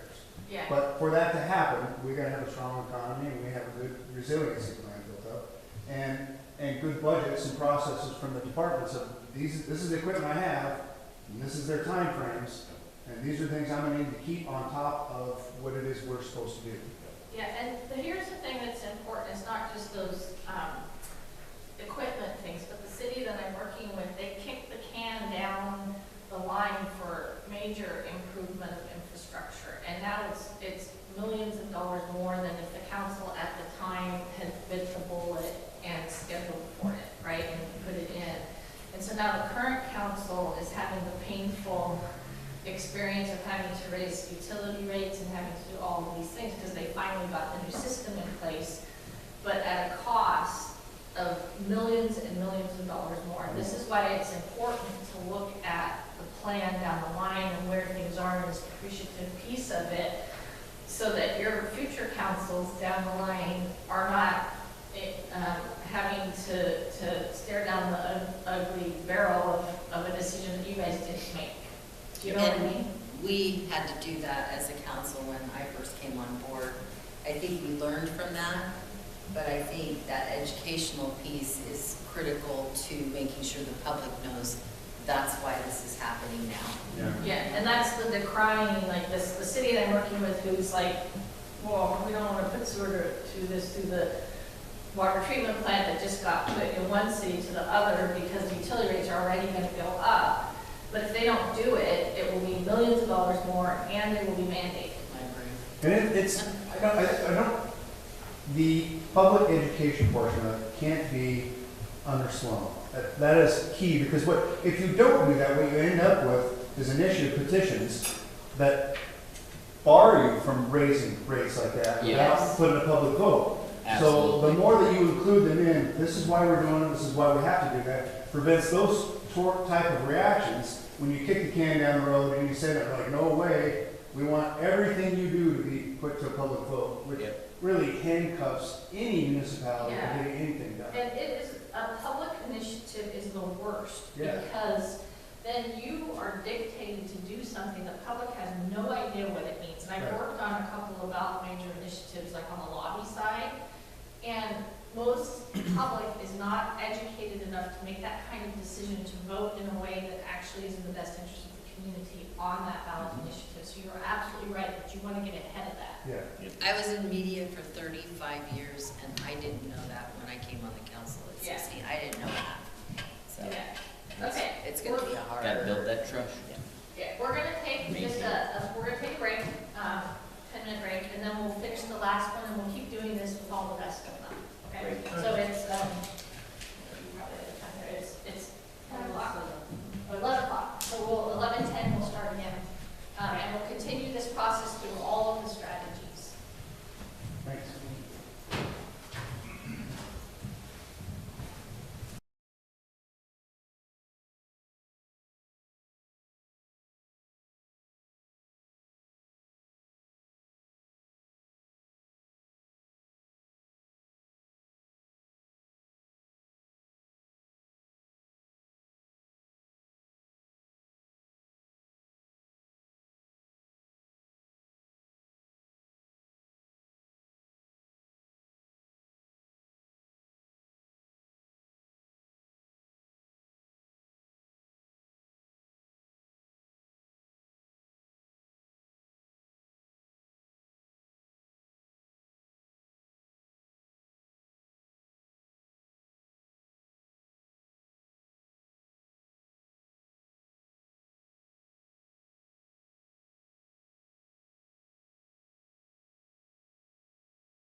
consider I don't know. how much is up front.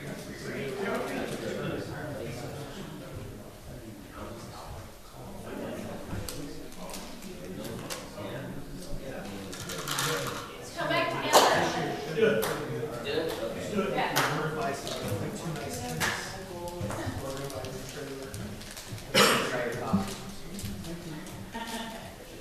Right, so we're gonna, same process, move into strategy 3, forecasting and resiliency, and potentially this plan was there, right?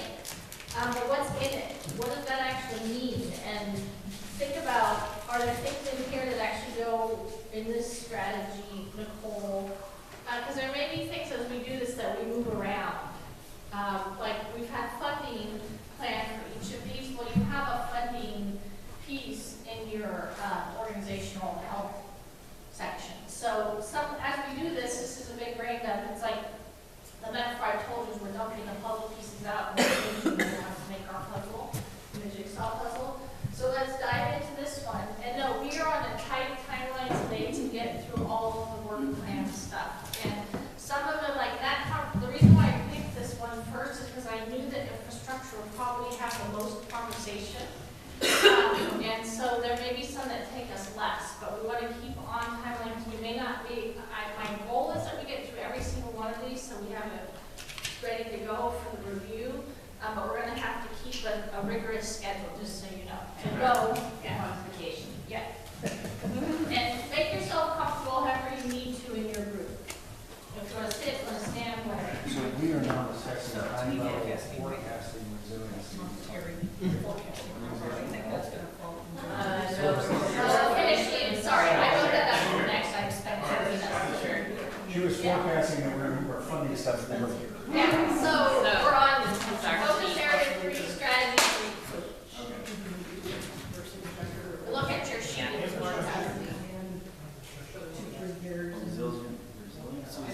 So that's our, we just take our resiliency. I don't know, I feel like that should have been Right?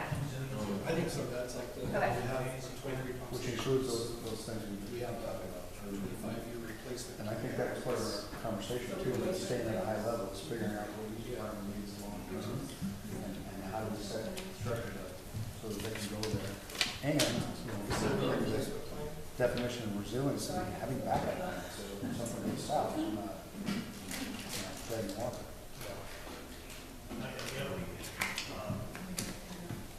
I feel like forecasting is still separate than the resource. That's like training. That's more like To do where REMC, developing new sort of funding source strategies. what is But this one, dealing with current funding strategies. what we have now. seeing that language. Trying to get like When that happens. Financial aspect has to be competitive. Whether you call it, we would probably call it training. I think we could I call mean, it if we're forecasting, that might be like the alternative. forecasting what's going to be needed. Well, How just we like keep he it was together. talking about the emergency operations plan, we have that. We don't have to implement it just by rote. Replacement. Well, we have that. There is a schedule for I it. feel like that's one of the Mark does that. facilities for like upgrade. You are. Well, no, I remember. So for But there's departments, sections that you don't need. I'm going to ask her from a high level, I would go department by department, what is Like you resiliency? fire station, that should be under your facility, but we need to start. Well, I mean, I think we How would we get really replace that. assessment this morning. Say we is looking at beyond just next year. Okay, we've got this budget settled, let's roll. I think we have to look at beyond and resiliency for us is how we going to sustain the equipment we need, the training we need, personnel that we need. I mean, that's it. So training. Training personnel, equipment. That's really kind of it in a nutshell. Is that what's under this? Yeah, I think so. Like you have a operations plans. You had those. Right, that's the same for you, right? It's like- Set. Yeah. Which is part of your. So after training, you have average having level and you have the adequate class to We don't have training or equipment that we needed to help a high level, what is forecasting for that resiliency? Right? And forecasting is trying to look ahead of what the needs might be. What about emergency? We all probably need to sit down and say, okay, I need, let's, I'm gonna say cable, but I'm gonna need, 14 patrol vehicles, so I need a rotation every 3 years, I need, because in 7 years I'll have 400,000 miles on the fuel. So there's a rotation plan. For me, that's a forecasting plan. Okay, we're gonna have X amount of officers, ballistic operation, or we're gonna need to replace our tasers. That's part of the operations It's plan. things like that, forecasting what's coming down. So some of, does forecasting reflect some sort of study of like, demographics? And that's what I Economic was, status? we're talking about right now, the technology crash or things. Forecasting involves, how are what we? does this economy look like today? Five Are people. our resources going to change? What does my equipment, training, and personnel look like in 10 years if our economy fails? And, Right? If we do that 400 housing unit and have another 20 miles of roads, what am I going to need for that?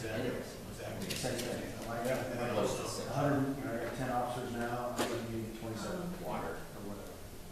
and, But I think it falls under all those three categories. Those three categories, I like this. So that is all covered in the operations plan. Now, if we're staying at the 40,000 foot level, I think that's, That's why. if we go any further than that, we're trying to get into the weeds about how. So I think That's operational. here we have a money. Well, I think the funding plan to me is up and above this, right? You guys start hammering. Thank you. Maybe we'll just schedule. Come up with a new project. Bust out, you got big PowerPoint sheets to fill.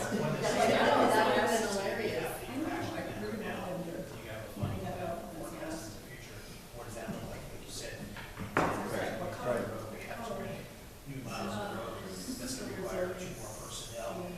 City staff needs another 5 people, you need 6 more computers, a new software system. What does permitting window look like? Alternate funding. When we're growing our facilities now. Yeah. Reaction time to that. Right. Do we need substations? Those would be such awesome problems to have. Right. Wouldn't it be? To me, yeah. Is that two separate funding or is that one? Again, I think we're just looking at 40,000 foot view level forecasting reserves. We've already discussed funding up over here, so now we've kind of sidetracked into what that looks like. You know, we're assuming we've got a funding stream for that. And I think that's what she was talking about over here. Mainly, this is where we're talking about funding. And under that funding, we're gonna have funding for forecasting, we're gonna have funding for operation, funding for this and that. Here, we're strictly talking about what that looks like, and I think you guys hit it on that, I feel like. So like in terms of disaster response and forecasting, hey, what are we looking at? So like that communication. how do we assess the If we economy? don't do something now, the cost is going to be astronomical. So would you say communication? We don't do that right now. We don't say So, what yeah, our, we do what our, demographic studies, economic forecasting studies. We don't do education. It's so that one means thing. We have should. those. That's our forecasting, right? So We need something to happen. We can explain what we think forecasting I is. think that's one of those things that, that goes with For every. demographics, Yes. Because we need to make sure we're educating the community. Well, I mean, there's And what people in the funds. state that do just that.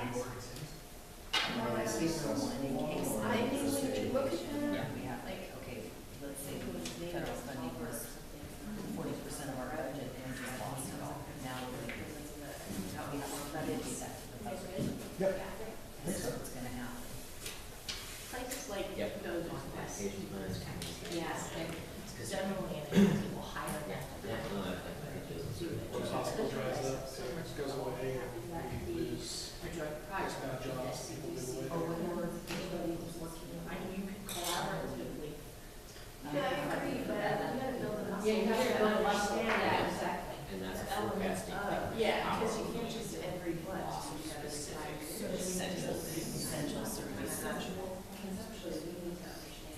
we have to get the baseline first, though, because we don't even have the baseline. Well, people are working on that with our economic outlook. Okay. And I was gonna say, we have nonprofit groups all over the place that run studies, poverty studies and population. Yeah. And we're not supposed to, we're not, 20 years ago, over more than 400 people. Okay, That's depressing to me. We need to do something about it. let's see what we got. Sorry. Yeah. Yeah, I know. That's what I'm saying. There are people who are doing that.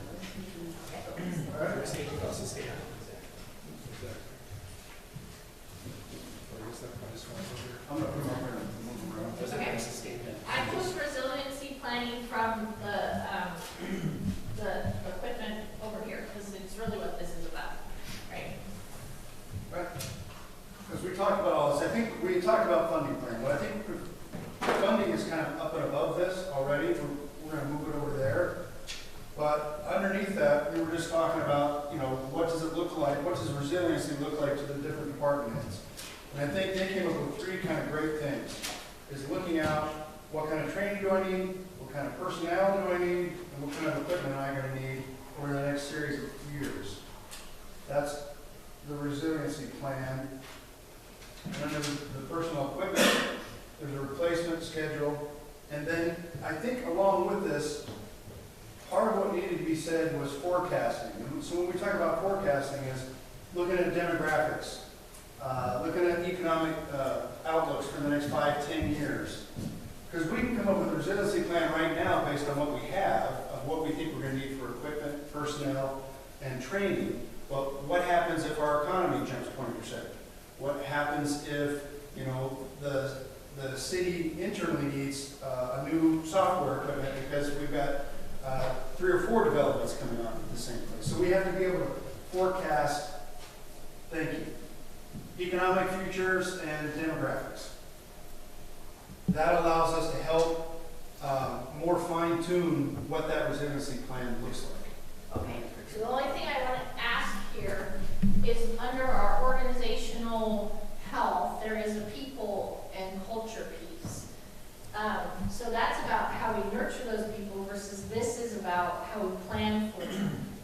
Like your needs, I'm asking this question Yes. because How many people do we need to provide the services for? Okay, right, I'm just making the distinction so that when we get to that topic, we may have some of these same things, but this is planning for versus nurturing of. Which that would be like recruitment and retaining. Right? Yes, How do we we're going to retain? get to that one in our next one, but I just want to make a distinction here. Yeah, I agree. I think the three that we identified there, in our opinion, is the forecast of resiliency into the future of what does it look like if that, you know, when we see that 400 house subdivision go in, when we see the forest projects when those come to fruition, or any other major development that happens in the city, what does that look like for us as a city? Yeah. So I'm just making this little note, like future of numbers 4, that type of thing. That's what we're talking about. And what a wonderful problem to have. Yes, Yeah. yes. Population side, and there's actually a drastically different number instead of 5 year. We had emergency disaster plans coming up with our essential functions. Okay, this is a good one, because I don't know where this is in yours, but this emergency, and you guys all talked about what a little bit of a dumpster fire drill was, right? And so that's kind of important, right? And then essential services, that is more, if we gain, but if there's a loss in the community, how are we gonna still have those essential services if we have less funding? The other side of that, financial forecasting. Where's our future money going, what are our expenses, if we can put them on or not. Community education plan, so people understand what we're doing. So this keeps coming up everywhere, and that may have to be its own strategy somewhere. Because it's come up, yes. Is it within, I mean, should you think about it, in those that you add one to organizational health that is about community education, because it's gonna bleed into every single one of these. So let's just keep that idea, I'll remember that. And then just a general communication plan. Especially in response to a disaster or something like that. But also communicating what we're funding, what we're developing, what is essential, how we. To the community? So it's a subset of Well, community actually, the education? communication could also be internally, like how are we going to communicate in Across the in a crisis, basically, so. So do we this have is that? internal and external. Kind of maybe. Do we all, as city councilors, get those cool radios so we can contact y'all? That'd be such a bad idea. Oh, whatever. I want to be able to. That All and right, a red Rachel, light that we you- can put out the window on our car. Yes. See, this is some good planning. I love this. And if you're replacing tasers, there's a few people I'd You like want to those use too? one. Yeah, we want those too. It sounds like some of you want to be a police reserve officer. We can get you guys stickers. Would I pass muster? That's the question. That sounds crazy, wild, and fun, but I kind of feel like I might want to reserve As we come back to here, is there anything in these that group 2, or whichever group you are, that fits under how you guys see it, group 1, or are these separate? Well, I think like the training bit was trying to cover the emergency response, like we need to have regular training internally, right? Emergency management plan. Training would go under emergency disaster plan. Yeah. Yeah. So this is a higher level. I feel like emergency disaster plan Training. is pretty essential. Well, Yeah. those three were Part of our resiliency. part of our resiliency. So would that resiliency plan and emergency disaster plan kind of be? Maybe we're So- trying to put some things together and that those three were really part of our forecasting idea. Yeah. We were considering it resiliency, Yes. but it's really part of our forecasting. Well, it's both, because you do that right now, don't you? Well, I think The the question. forecasting, we would like, how do we take Yeah. that and look 5, 10 years down the road, not just 2, 3 years? Yeah, but this Yeah, the question That's that you had asked was, what is resilient Yeah. planning in the police department? And so that's how we came to that. And I think it goes across all departments. Yeah. And then forecasting just takes those same principles and says, okay, so what does that look like 10 years from now? Yeah. And how do we be prepared for hopefully a growth, but potentially a regression? Yeah, is the essential services strategy about the resiliency plan, or is it its own thing? Can you say that again? The essential services, I'm just wondering, is a standalone? I think it maybe go under resiliency. Okay. Resiliency, your overarching definition of that was what, Troy? Well, we just started with posing a question to the departments. What does resiliency look like to you guys? And essentially it was, well, do I have equipment? Do I got to train my staff? And do I have equipment I need to keep my department operational?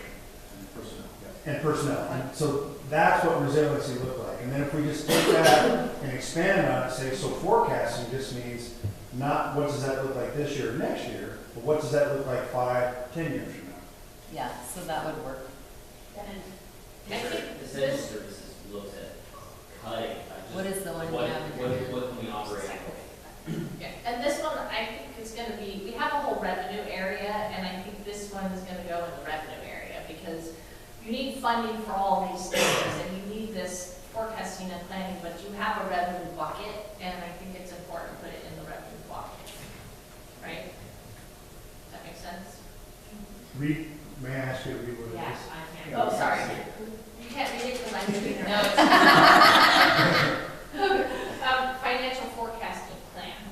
But I think there's a whole financial It's a big bucket. bucket, and there's a lot of things in it, but it's encompassing, because everything came up, with the funding that goes with it, and I think you need to look at an overall financial and funding, Agreed. including this. Agreed. So we'll move that. Because if we go to organizational health or wherever the funding portion starts, then everything we've talked about this morning, there's gonna be a Yes, line an to that. offshoot, yes. And that's where we're going now. The first one, so are we good with this? Any other questions or thoughts or communication I comments? was just gonna, the comment I was gonna make is resiliency. I like that shrinking or growing kind of idea, which you guys brought shrinking in, so we should be prepared. We can scale based on what we're presented. Scale is a good word, that's what we're gonna, the shrinking thing, Well, I think that, I'm thinking like. shrinking or staying the same, and, you know, historically, we haven't seen expansion, and so how do we deal with that Right. in the future? Yeah. If we don't grow, we wanna grow. Where did that one here, right? Yeah, because if the port project does happen, that's an upscale. I know that's like one of those And topics. Chris, you just mentioned it, I heard it. Elephant or secret. Our forecast for population growth right now from the state is 400 people over the next 20 years. That's depressing, right? Right. But Chris's point was, that doesn't stop the cost going up 10, 11% every year, right? Our costs are expanding, outpacing inflation by triple digits. At some point, that doesn't mean we stay the same. That means we go away. Because if our costs keep going up 10, 11% every year, but our income stays flat, it doesn't take much of a forecaster to see those 2 lines crossing. We just need to be able to survive. It gives a whole new meaning to, that's a good problem to have, because I just said that yesterday when we were looking at some stuff at the airport. It's like, it's a great problem to have, but how do you deal with it down the road if you don't have any change? Okay, I'm gonna keep us clipping along, Yeah. and now we're going to our focus area on organizational health. 3 buckets in there, and the first one is systems and processes, and we're gonna switch colors of your post-its because it helps me organize myself when I'm doing Do you this for see you. where that one just? And we have 3 buckets here like we do with the others. I'm thinking we may have another one here, which is the communications plan. And this is where we may move around some of our buckets. But for Greg and Troy, systems and processes came up a lot in our conversation in the assessment, that there are many, many things that need to be updated. And so again, as you look at these, try to do the high level piece, and figure out what that is. Right? There was some code conversation that came up as well as the internal processes and the permitting process came up. So go ahead and start working on it. So, help me talk about because to me, that can be really deep or really light. It's really high level. To me, it's a couple words. So for us, I think that we identify that there's some code revisions that are necessary for relevancy. I think, City code. yes, yeah, so you can do this thing or you can't do this thing. And that was the 1970s issue, that's not something, and it's restricting. Also, systems being the systems we use, processes, and process. But I would expand that into how we work together. We sometimes do this, and I would say that our budget, everybody presents, what do they want to have? But we need to think, what does the city need service provision for? And so my assets are different than everyone else. How do we just ask the lay? So we're not just doing it silos. So we didn't really talk about to that degree, but that's kind of cool. I mean, I think that's a more issue. That's what I was thinking. We're talking about actual systems and processes, or organizational systems and processes. Organizational systems and processes are how we work together to streamline what we're trying to do. And municipalities, I don't know, that's a better idea what that looks like, because if we're trying to do a lot. So it's, So that we So we are, so we're not having to do this all the time, but we're doing this so that they meet somewhere that's workable. And it's kind of the way where to kind of do overview of to find efficiencies. We stay as we So are. is it looking at your comfort zone? Open, this is very specific to. It's looking at it through a different side of This side. because it's hard to use fire. Yep. Look at those people, they need. That's why when you bring This this side side is, we in, have no positions. you know, why you guys don't do it this way, you can use this. If you're help work, you can do the same, but That's internal, but like, yeah, I guess I would say, well, what is our ultimate goal? How do we on the external side? So why are we looking at maybe revising codes or revising permitting? well, that's Or relevant, revising. because that's what the. So what is the Customer goal? service. Customer service or is it development? Or both. And so we're trying to promote growth, right? That's Trying to what I'm promote growth to. Are you evaluating through Efficiency, planning so to be more efficient? to that's do more the external side. What you're The doing, side, that what you're level saying, that- are we being that you're efficient, at or are we more efficiently so that you can do same certain job, things. deliver the same customer service to promote growth, development, but do it on a lot of. Like if we make this investment in like internal, that's the long. I don't know, but that's, as you were describing, that's what my mind went, I'm like, okay, well, that's internal, if we can do Most software systems are made for different software platforms. and provide that customer service. So much But on the external side, what's our end goal? I think we did that. There's changing the way that Do the, grading the the permitting system. and. Allow you to, What's our end goal there? Well, it's probably to investment. promote growth But instead of and having development, something, and people say, I want to but base they're it. able, North right, Carolina. it's just system, yeah. Boy, they got. Alright, so efficiency. So for me, if I was to start, I would start That with the will question of, impact. why is the city here? Workers. If you had to answer that one sentence, why would Do you? we need public health and safety? Yes. I think we're just here to ensure, we're just here to ensure a harmonious environment. This set of people who decided to make this home, we all can live here and work here. That's and we do that by all those services. We go out and we're safe, and everything that you need for health and safety, or life things. You guys are helping with transportation, making sure there's only one house on the block, you know, To harmonious. facilitate the community's goals and growth. So to do that, I think we talk about systems, processes, number Well, one we is need more than one. communication. There has to be good communication between your partners. To your point, I think you made a great point. You sit down and budget. While I still think it's important, each department or each entity needs to bring in what they need. That's not where the conversation starts, that's where it starts.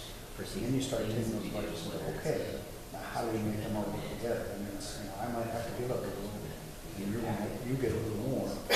But for the big picture, you Yeah. have to be able to You know, you have to be able to go hard and sit at the table and listen and be able to, take some negative aspects.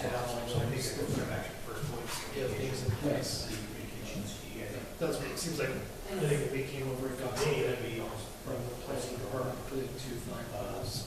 It was like all this different stuff, but it's like, that just seems like a lot of money. I think Communication between departments, improved systems for communication. it's like we're moving from maybe, Would you be able to efficiency? yeah. Exactly. It is. Is that what you're trying to say? I know, it's like, well, how do we make it organizational? I think that's what I think really focusing on efficiency. So for, Well, maybe that's what we need to do, is also efficiency. So is that higher? Remove the communication. What will be under And it that? all kind of goes towards, Well, then I suppose you would start talking about specific systems to make. well, I mean, maybe it's like. Monthly meetings, quarterly meetings, reports that you guys all share, whatever you need. That's the replacement of things.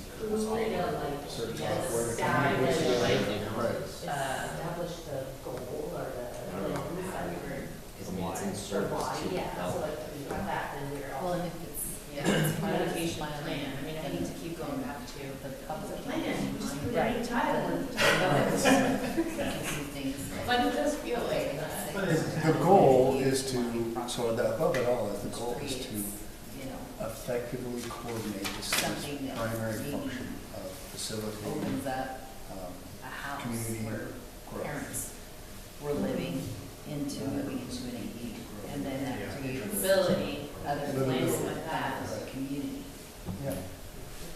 So if we can, so maybe enhancing roadblocks, that's better what's here and the growth. This is not my thing. I remember Is it when really our Melissa first was at the job county. that we do it because One of the things she knows when someone someone comes says in we with should a do it? question, we just you do have it. to go to the planning department. And a lot of times what the results, okay, well, that's not my job. Do we have And then that anything gets else sent person that's down the hall, and goes in there, well, that's not my job. under You gotta go over organization? here.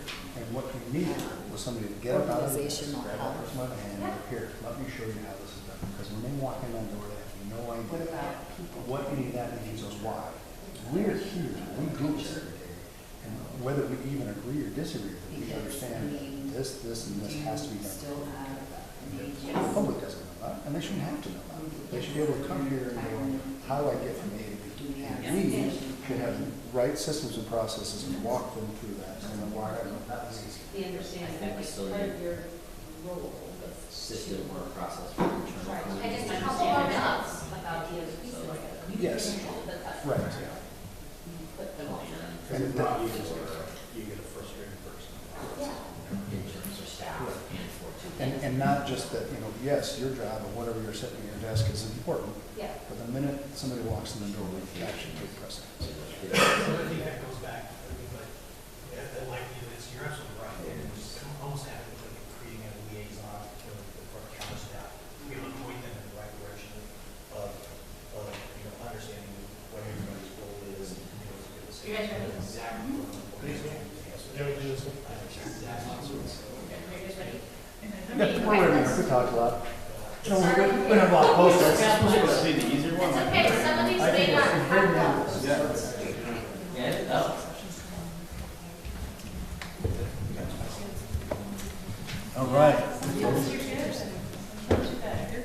we go with the efficiency plan, and then internal and external communication plan. The efficiency plan, it is to remove roadblocks. And also, we need to look at if it's a city, or if it should be a city function, or That is a good question. Great question. We came up with an efficiency plan, remove roadblocks, internal and external communication plan.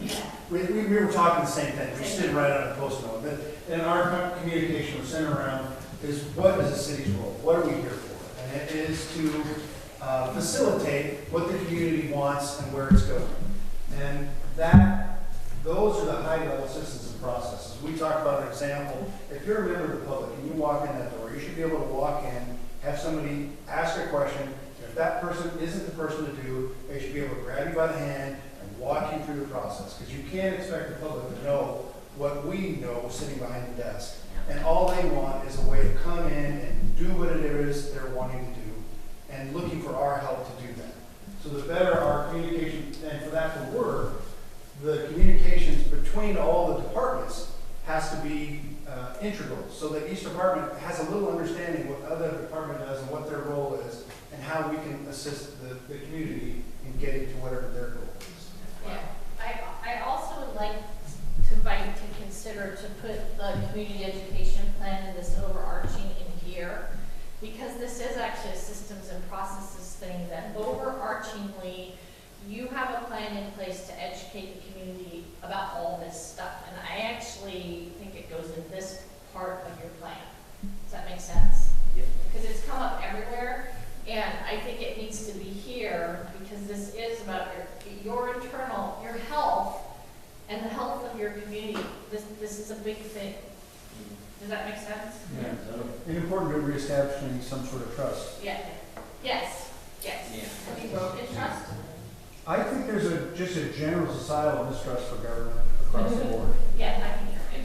Whether it's deserved or not deserved, it's Right, there. it's It needs to be there. addressed. It's maybe one of those. Yeah. Not sure whether it's sacred or elephant. It's the elephant of the It's the elephant. Okay. I'm glad we all We're gonna finished keep this. pushing forward. The next one is resource diversity. This may have a different name. Yeah. Because I don't think it's resource diversity. I think it's really about development. name is, but it could be development, it could be, We rely on taxes. Do we? We can't. anyway, it's this concept, you may switch the name, but think about everything we've talked about, had a funding plan, and so let's think about, and this isn't just the spending out, it's the coming in piece too, and a plan would be both pieces. So high level, what does this look like? Right? Okay. And resources doesn't necessarily have to mean finances. Right, we talked about this, time, people, and money. Right.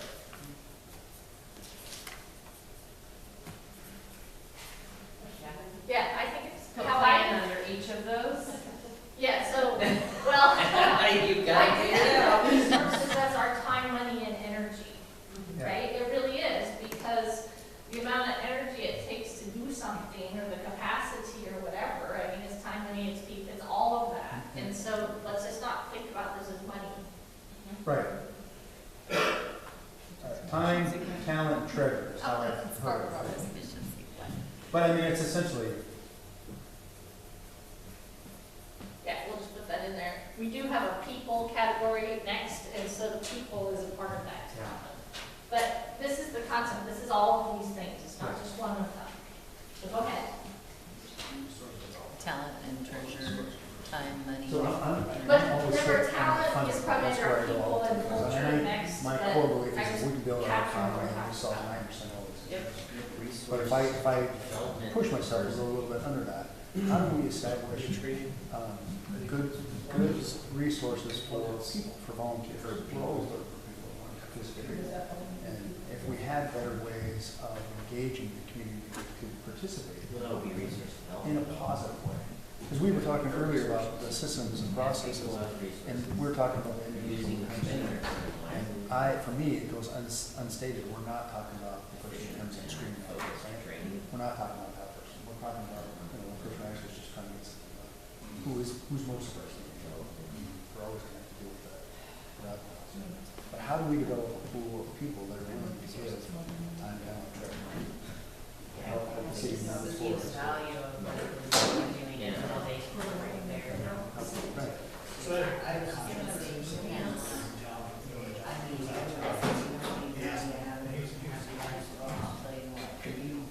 It makes it easier to do things. The tax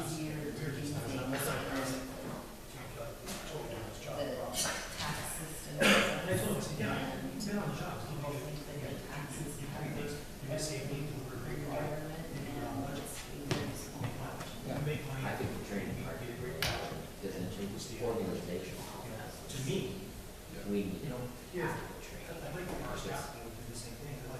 Compared to the, like we were saying, someone comes in the door, who does what, and then talk through that process. So that Well, it's internal and external, because when you do external training, you learn about things that can help become a resource. Like, Efficiency. yeah, because they're. Being efficient. Yeah. Being efficient with the resources we have. Absolutely. So when you guys have your. I'm also thinking of resources, like how these resources to develop current resources. So for us, it was time. I mean, it was all our resources, time, That in that, a plan, these people for strategy. and How do we grow those and develop them? yes. So when you So was people talking could about be resource like that as volunteers, He but also given the people doing some more things in the community. So we call that like succession planning. Within, development of We're along the same, so we use that like our volunteer outside programs. of We also just tell them the we city use our function. recruiting Like opportunities and, business bring them in development, and, we've already got something that's somewhat, that trained or creates at least there's prosperity that helps the with organization. financing. So, and so, Oh, okay. that's So, a form of. yeah, probably not then. So what is he? Resource development, and so we're just future resources, and we're also utilizing our resources. Well, it is like it is, more people, it is time to our time comes through all efficiency processes, and more knowledge that goes somewhere, and I think that it goes in resource diversity, so like increasing revenue streams, so. Increasing services, which could bring in volunteer. So how do we vote with that? Because it's there now. And then nobody has that time. I was just gonna say, Wants to take the time to jump. we have volunteers in the park. They're aging. Vacancies They're or aging.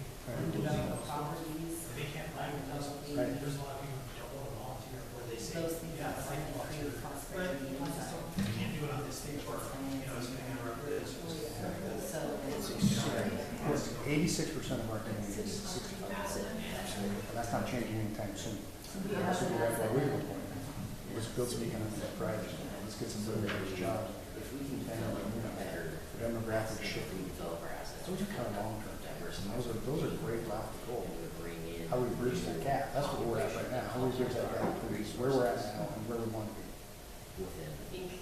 Our manufacturing efficiencies, I think it's also, but volunteers, can we expand that, and how do we create this forced private, you know, I mean, how do we, that kind of doing is like, can you come in and do this, when you're bringing your resource to us, you are actually helping us grow. Seeing our bit of investment is something like that. Natural resource plan. That's a I resource. think, I like succession plans was good. You know, departments working on succession plans. That was a great because when you look at our point that I don't think many But it's done organizations as think a about. full one for people. Does that fall under? That's what we're asking, is research development. Yeah. I would put that, I would put that. I think that goes under for people and culture. Okay. That'll be next. Yeah, hold that one, keep it, because you're gonna use it. So I guess we're a little bit, Our, at least I, ours, Me too. but I'm a little stuck on Conversation, it was just about diversifying. Well, and I think Time, so because, that's efficient. because these are. So it's internal vote.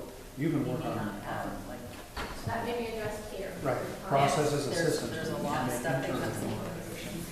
And then, money, we can't just rely upon taxes, tender, we gotta figure out doesn't where go on our else. budget. Yeah, this is what we were talking about when this became and this may not be the right, That's what I'm wondering, if we've already hit all these in other categories. Well, is it, but money in, if you need different revenue, maybe let's actually bring us all together, because we're starting to talk about what this is. I feel like we're all struggling. We're all struggling and talking about the same thing. Also, great, when you struggle, then we need to see if this is the right strategy, right?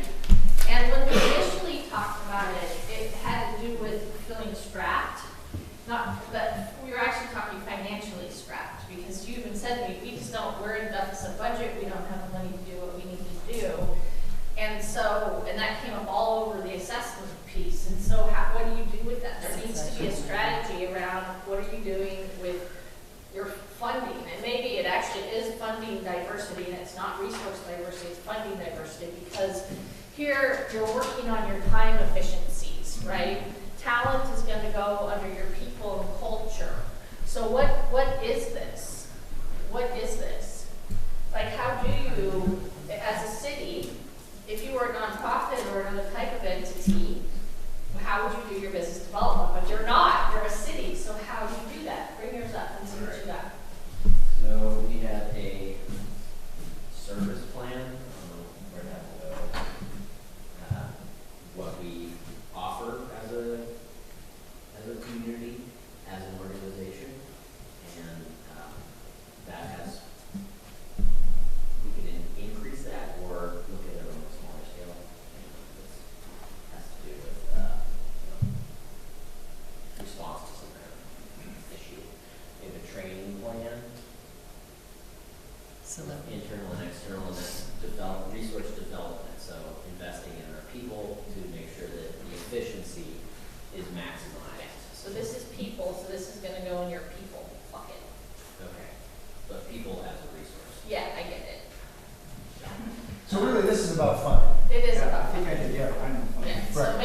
So I think we were struggling with the same thing. Yeah.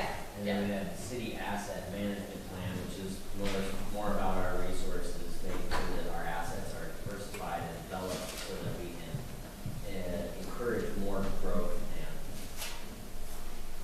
and eventually financial resources into. Yeah, okay, so let's take out the time and the talent energy piece, because that's gonna go into people. What are your revenue fund streams? There are utilities, right, what you get from the public, their tax, their grants, right? So this is what we're looking at here, really, and how to use that. And these plans, all those funding plans are gonna fall into this. So I don't think this goes away, I just think we call it something different, and it's not resources. This is really about cash. I mean, it really is about money, because you have a challenge here, right? And we can change it to resource, but I think, Nicole, it really is about Because funding. we got talking about what are the things that we need to deliver service. Those are our resources. That is money, people, and time. But we have the people and the time. This is, time is efficiencies, and that's what we've got here. People is the next one. So we really are talking about funding, development, and diversity here, because that's where your challenge is. It makes it a lot easier to put together the plans that go under that Yeah. by renaming it to what. Yeah, so if we told that we know you need a funding plan around transportation, you need a funding plan around the facilities and the infrastructure, and then you kind of need like this creativity or how do you get more money, right? And I just bottom line, you do. And your tax base, you have a high poverty level, so that makes it challenging. So this really is gonna take some creativity. So one, if I just go to Monday, we have a couple areas where we get money from, like our water or utility stuff, right? Yeah. Is setting up plans to make sure that those are moving with the market, that they're not being stagnant, so that we're not getting behind the eight ball. And I think we've built that in, at least my understanding so far, is we've done a good job of setting those I up, think wastewater is. that we're staying ahead of it. We also, we also expanded on that because we're saying, you know, there is a threshold where the public Okay. will pay. So by that efficiency piece that you put in there has to happen alongside so that they meet at the. So is this like money efficiency? Like how do we, let's define this a little deeper, because maybe it does just. Doing the most with what we have. Okay. It's part of this meeting to come up with others, and we have a wastewater fee, and it's on track to, rise and not have any big, implications on the public, but we don't have that for our streets, we don't have that for our vehicles, we don't have it For almost anything else, everything Well, else we have the, responds. Greg said, we have the transportation utility fee, but it got established without a mechanism for adjustment. And then, then we also have the gas tax that we get funding in, but that's gonna be going down each year, as we start moving more towards electric vehicles. I think it's 2035, that's gonna be, I think the mandate is that the state's gonna be all electric. And so, that gas tax is gonna be going down, so we're gonna be losing that funding mechanism here in the next few years. And so, how do we compensate for that? What mechanism is there for that? And that's $900,000. It's definitely not enough. As I was thinking about on a bigger picture, we talked about this, and I know since basically Measure 5 has limited what we can do. We're kind of capped out at baseline for our tax revenue. So what all municipalities, federal, state, county have done, have come up with creative little fees here, little fees there, little fees there. And at some point, I think that's part of what's frustrating the public, is like, I'm already paying 30% of my wages for taxes, now I'm paying a fee for everything I'm doing. So when we were asked for public safety or library, like, no, we got plenty of money, I'm not giving you more money. Long term, we have to think creatively, all right, that's not gonna keep working. And it doesn't help, right? and we're dependent on these little pots of things that we're hoping are gonna be there. We need to figure out a way to facilitate either permitting process or just general economic growth so that we can have those improved tax revenues so that we can address everything we talked about today. For I long think, term. I think the other thing that we need to do is we need to do a better job of forecasting. I mean, using the transportation fee as an example.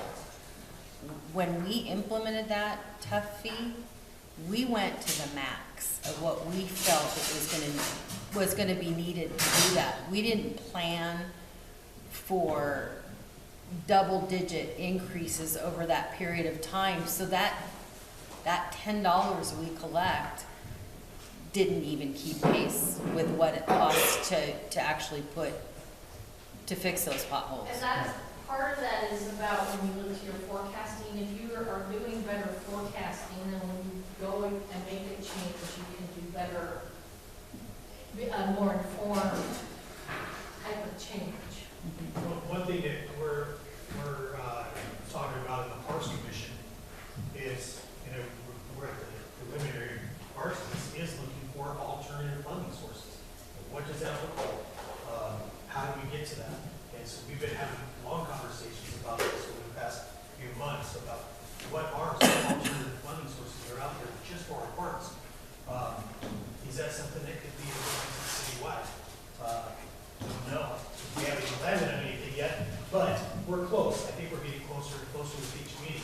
But Well, and if we're looking at that, I'm sorry? so is everybody else. I'm sorry? Yeah, I said if this that- city is looking at it, so is everybody else, so it, This is why we have to put it up here as part of the plan, is really looking at this bigger picture. What are all alternative sources? And taking into consideration things like you're talking about with transportation and funding decreasing, right? Then what are your alternatives to counterbalance that? If I had to look at it, I would say big goal, long-term goal, improve economic outlook, facilitate how that happens. But underneath that, we need a bunch of bridge financing or bridge funding that we're currently using, like whatever alternative funding sources, getting as much as we can out of the gas tax, being as efficient with those monies as we can,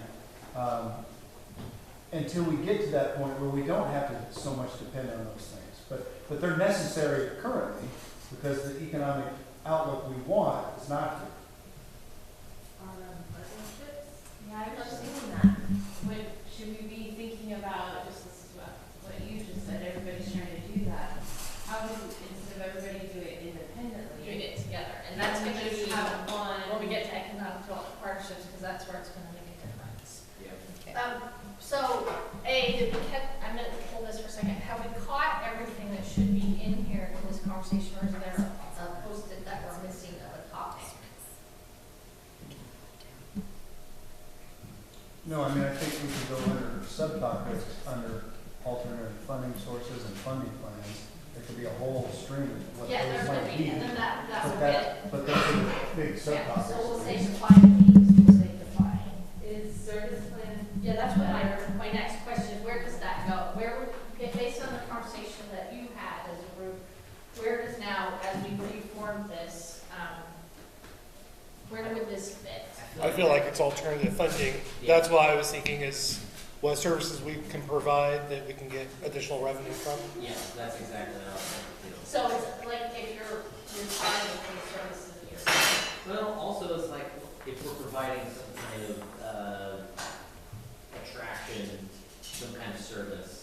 Like a you know, park fee? Well, not necessarily. I'm thinking like if you increase traffic to our area that doesn't require housing necessarily, it brings money into this area, which is an alternative funding source, but you have to increase that service in some way. Like a lodging tax or? Well, yeah, I mean, we kind of have those already. You look at places like Bend where they have a ton of tourism, then some of the funding that is needed for the community that lives there is coming from people who don't live there. They're just going there to drop off their money and I would love to see that. We want Bring your lots money of here, that. we'll take it. Yeah. We'll Yeah, develop it, that make it would cool. be. Drop your money here. Yeah. Yeah. I don't know what your hotel tax is, but maybe that is a revenue source to help you know, certain amount of that is limitations on there, what well, can be I was used. just gonna say, and you have to be careful about those type of taxes because like the hotel tax has very specific requirements of how you must spend it, right? And yes, obviously, you want to make sure that on the tourism level, when you're working on that, I actually work on destination development plans as well, that the funding comes in to enhance livability for everyone, but hotel tax you have to be careful with because you have to spend a certain percentage on tourism promotion, Yes. right? Yeah, And then, yeah, we you get know. that, but this is why you need to be careful when you're thinking about what that looks like. Well, what I think about it is not necessarily hotel taxes, it's more about bringing people in and how do we accommodate that? So I think that's gonna be in the relationship things, it's like providing more spaces for hotels to be available. How we facilitate. Or providing more bike paths, or, you know, like a community that is a destination place that people want to visit, so that they can leave their money there. But I think what you're talking about is under our economic development piece, not under this funding piece. Yeah, well, yes, I think that almost every one of these things has some kind of tie. Well, to it does. And this is just a way to increase alternative funding Right. sources that are not reliant on the Taxpayers. sacred cow, Yeah. which is grants, taxes, and fees. Okay, so let's. Sales tax versus income tax. If we had a sales tax, that would catch everybody through there. Yep. And it would be proportional economically status, but you'd have to do it and get rid of the income tax at the same time for people to stomach it. And I don't know if that's Not all. always. City of Ashland does a prepared food and beverage tax. Within that community. And I don't eat there. I stopped eating. Oh, And Carmen, Yeah. she said the sacred cows I did are stop. grants, taxes, and what was the third thing? Grants, taxes, and fees. Yeah. Okay, Like, that's just what we always, that's what everybody does.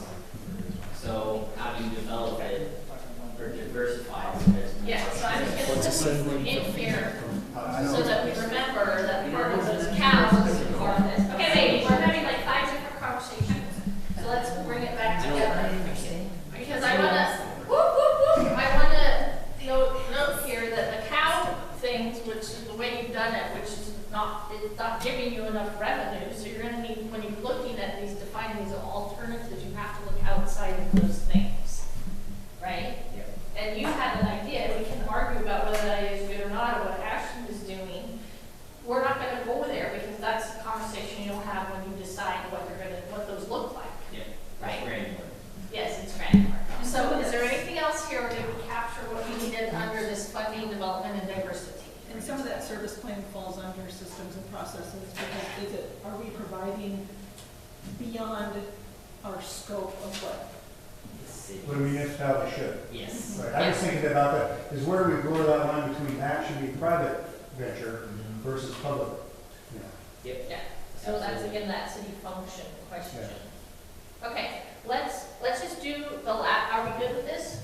Yep. We I got- Okay, think let's do so. the last one, people and culture. This came out of like work culture, workplace culture, development of people, talent, attraction and retention, that type of thing. So let's do this, and then we'll grab lunch, and then we're gonna push through the last one, because we will end at 1:30, whether we've gotten through all 3 of them or not. Okay. Yeah, me too. So we're on number 3, strategy number 3, people and culture. What does this look like? Yes. Because we're under organizational health, so. Yeah. I think as far as Asset police development, department, like, livability, that's kind of a little bit of a moving target. so that we can retain, like, we develop livability within your organization. And Or city, still have some. retaining more people, but you're also developing. So I don't know how to word that. So would like Yeah, it's a little bit, so it's a education moving target, but fall under that? I think services, what we've been a lot of times for retention and recruitment. I think accountability to everybody is a sense of belonging, a great sense of like, something where you're attached to yourself, it's something bigger than just a job. It's like a sense of belonging, a sense of like ownership. Purpose. It's understanding our why.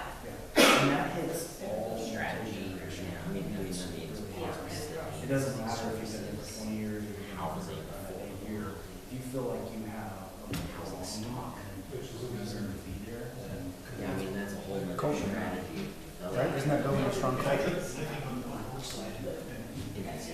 And that's the problem, yeah, like, we have especially for staff, attractive. Most of them here, I think from outside, you, Melissa, Jennifer, Darrell, 5 years plus staff. Yeah, basically 5 years, I've only been there for 8 years. You know, I've been here.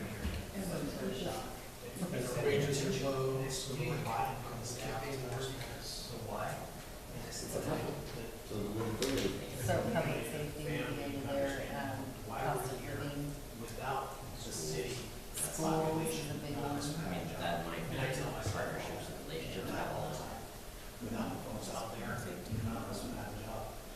So Understanding understanding one, it isn't even just about that, it would be a necessity for it. I said something else and I completely forgot. So I think understanding our why, is that bad? I mean, No, that was, it was a good one. Yeah. I don't remember. How about internally in the office there? How do you guys recruit and Like something went in and something fell out. We recruited well. retain? I feel like the livability Yeah. thing. exactly, right, there's not a whole lot That's like of a lot of. basic services. I know a lot. Right, so, I mean, Other people might not know where to go now. right, post a job, we don't, and then those jobs are like It's a livability. building inspectors, building managers, they're not things that have a whole lot of people in the community. diversity would be one of these things too. To really new people that Board, but use nobody those has things, time, ideas that. you know, spend with them, so it's like you read. So strong orientation programs would be Yeah. beneficial. Flexibility Mentoring. services under there. I know from a healthcare It standpoint, doesn't go we anywhere have else, it's not standalone thing. really but difficult it would time be bringing in providers, services. and then once they're keep them. Yes. And the ones that do stay are here for the right reasons. They found a place they love and their relationships. too. But Like that's a good and possibility. for us, Yeah. the that hiring might- is that might difficult be- because new graduates The come public out, safety have would a definitely purpose. be under that because that's part of our. And those things are not things we do or have here, And so we don't even make them drive by. Clean water. Because if we can get them to drive by, then they would go, God, this place is beautiful. You know, I'm gonna try this out. Water waste. Another thing is, I think that we try to do is like residency programs, and I don't know if the city has that. Feel like they live I here. think you talk about, your volunteer program. Welcoming. But with residency programs, we have students here, and if we can get them for long-term residencies, they're here for 8 or 9 months. They build connections, they find friends, they find a community, a place to go, so they're more likely to stay, or at least go and come back. They give it a try. So, for me, I was thinking, I don't know if that's something the city can do, if it's even valuable, having some sort of residency or internships. Having all age groups. That's what I'm thinking, like if here primarily, elderly community, that's not really helpful. Well, you're never gonna get anything past that would be financially. Yeah. When you have people on, well, when you have people on fixed incomes. Yes. it's- They don't care for the population diversity is, I think, a really important one because you have families, young families, children, and it helps to develop the community work. Elsa, can we get some more paper? Oh, yeah. I also think when we're talking about financial challenges, I stopped the building in case. I was gonna say, yeah. Enough that they're willing to Yeah, give you it said- time to figure out why. Yeah, So we have to figure out you gotta sell the wife. some other little things that they may be like, huh, I'm not getting enough money, but. In my organization, it's home health, so when I hire a nurse, my first statement is, I can't pay the hospital. I can't pay We the don't have a lot of, But what I can yeah, we do have is, good you retention. can set up your own schedule, Yeah, we it's just home need health. the staff. I'm gonna give you 8 hours of work with you when I expect you to do it.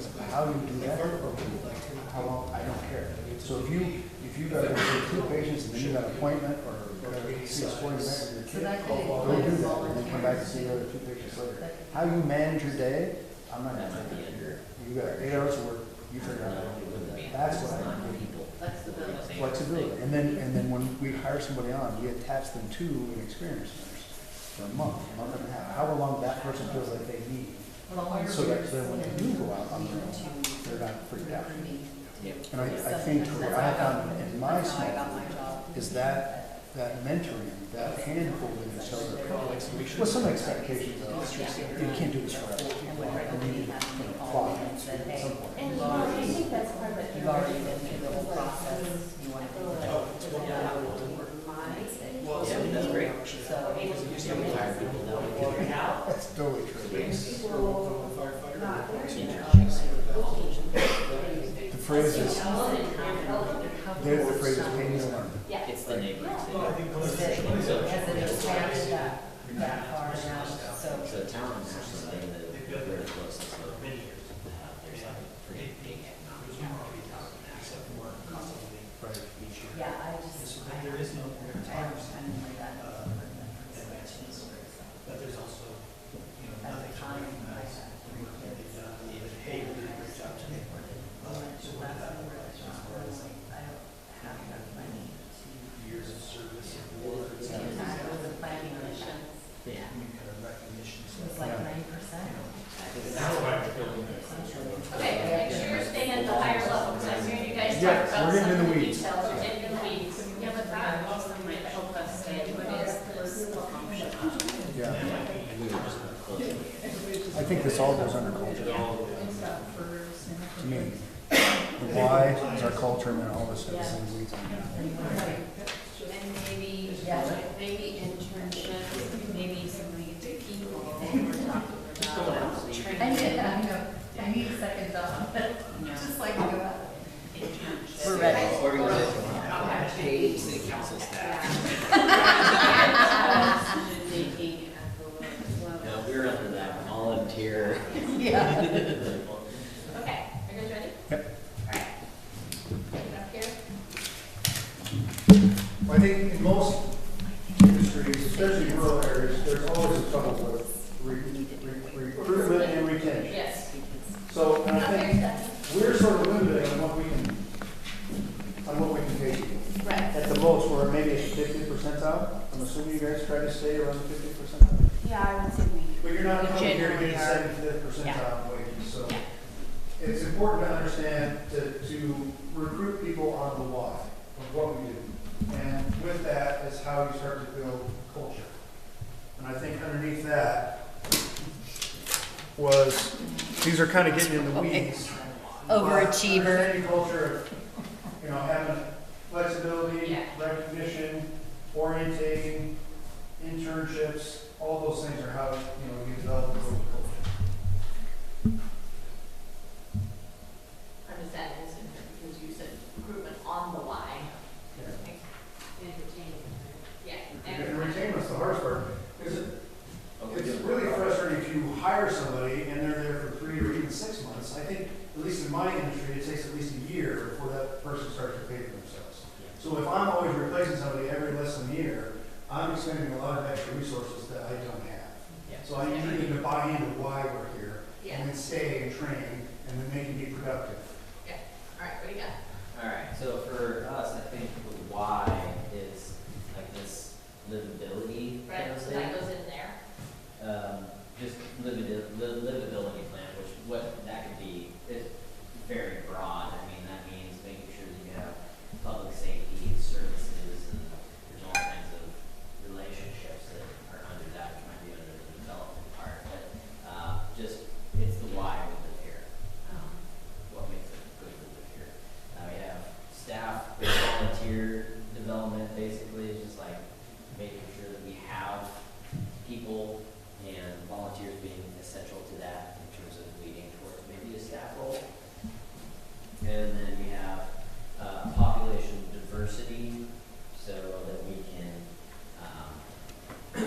increase our culture by not having, I guess a majority of like one age group or yeah, it makes you more resilient. It gives you more culture. We can have a broader range of people In your staffing or in your community? in the community, organizational and Well, but is also, the city gonna do that? Is that, I'm gonna lean in here and ask you to explain, is the city gonna be able to do this population diversity? Can the city do that? Not As unless it part of this represents, unless our community's already representing that. well, no, Right. we have the ability to plan so that we can go towards a goal of population diversity. Within, internally. This is an internal thing. But I I'm just asking, let's tease this when out. we think about this, and we're kind of talking about this a little bit at department head level, so in a kind of obscure way, but we're getting a younger generation. Many of our folks are, we're seeing there's less white hair. I don't want to offend anyone. Just do it. Just jump right in there. Here we go. White hair, it's underneath.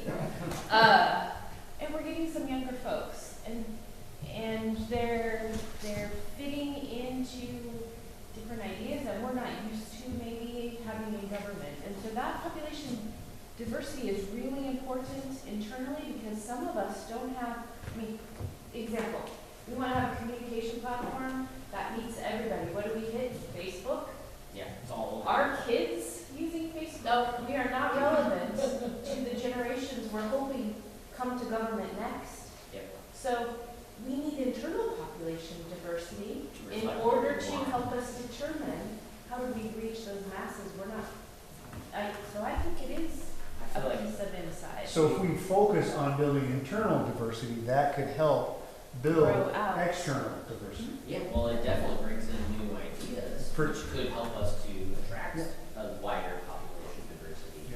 Like you said it, that made sense to me. If we have people here that are that age group, and that's a communication platform that's going out there, externally, they're gonna see that, hear that, and maybe want to be part of it. Yeah, so I added just the word to your post-it, Carmen, that's demographic, because we are talking about the demographic of how it's made up, both in the community and in your own staffing, and And when looking at you're- that, how do you balance that out? Looking for jobs, you're out there looking for jobs, and you're a younger generation, where are you gonna find that?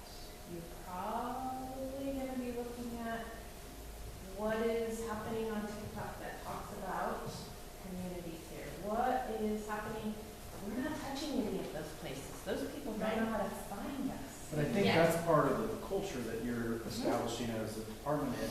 You have to allow your staff the autonomy to, from all levels and all age groups, to come up with certain things that build the culture within your organization that promotes diversity. So if you're the department head or your management staff is the ones that are doing all the recruitment efforts and their retention efforts, you're probably going to miss it, because you're not going to probably be recruiting that younger group or changing the culture within your organization. So you're kind of managing it, but you're allowing that diversity to happen within your organization. That's a really important aspect. And I will say though, for me, sometimes that's really, It's hard. really hard to do, because I'm like, that is a dumb idea. Right, and so I added here, consider age culture, and age culture is a real thing, and different age cultures do things differently, and if you said that to someone younger, they're like, my ideas are valid, whether you agree with them or they're Well, that was the my same, internal they're valid. voice. I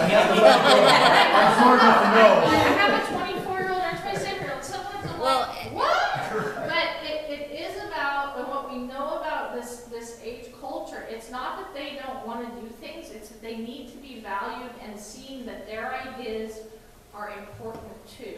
And they do things differently. They look at things differently. Do them differently. And so the age culture, every organization I work with, no matter what kind, is working on age culture, because if we have more younger people in the workforce now than we do Xers and boomers, if you do not pay attention, we have a problem. Yep. And it works two ways. It's not just about how you bring them into your organization, but when you do bring them in, then it filters the information back out, and it changes that perception that's out there of what a city is, and and it changes the voice. Well, and we're gonna use the language Right. that those people need to hear it in. And we're not. Well, and speaking is a that. 30-year-old gonna listen to me, 60-year-old, or are they gonna listen to somebody who's their age? So, Yeah. by That's what's up right there. huh? That's what Yeah. That's what's up. She's not out. That's a couple decades back. I was gonna say, I think that's out already. Yeah, so that we can get through the last three, we're gonna take a quick break, grab your lunch, but we have to do a working lunch, so grab your food, get something to eat, and then we're gonna go into focus area number 2. And hopefully we can get through it, that's my goal. Thanks for coming to talk a lot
or the Deschutes for White Rock, but we do have stuff. We have a deep water channel, we have an ocean.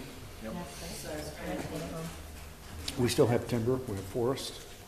There's plenty of recreational plus commercial things that you can use those for. We have the dunes. The dunes, right, exactly, that's really unique.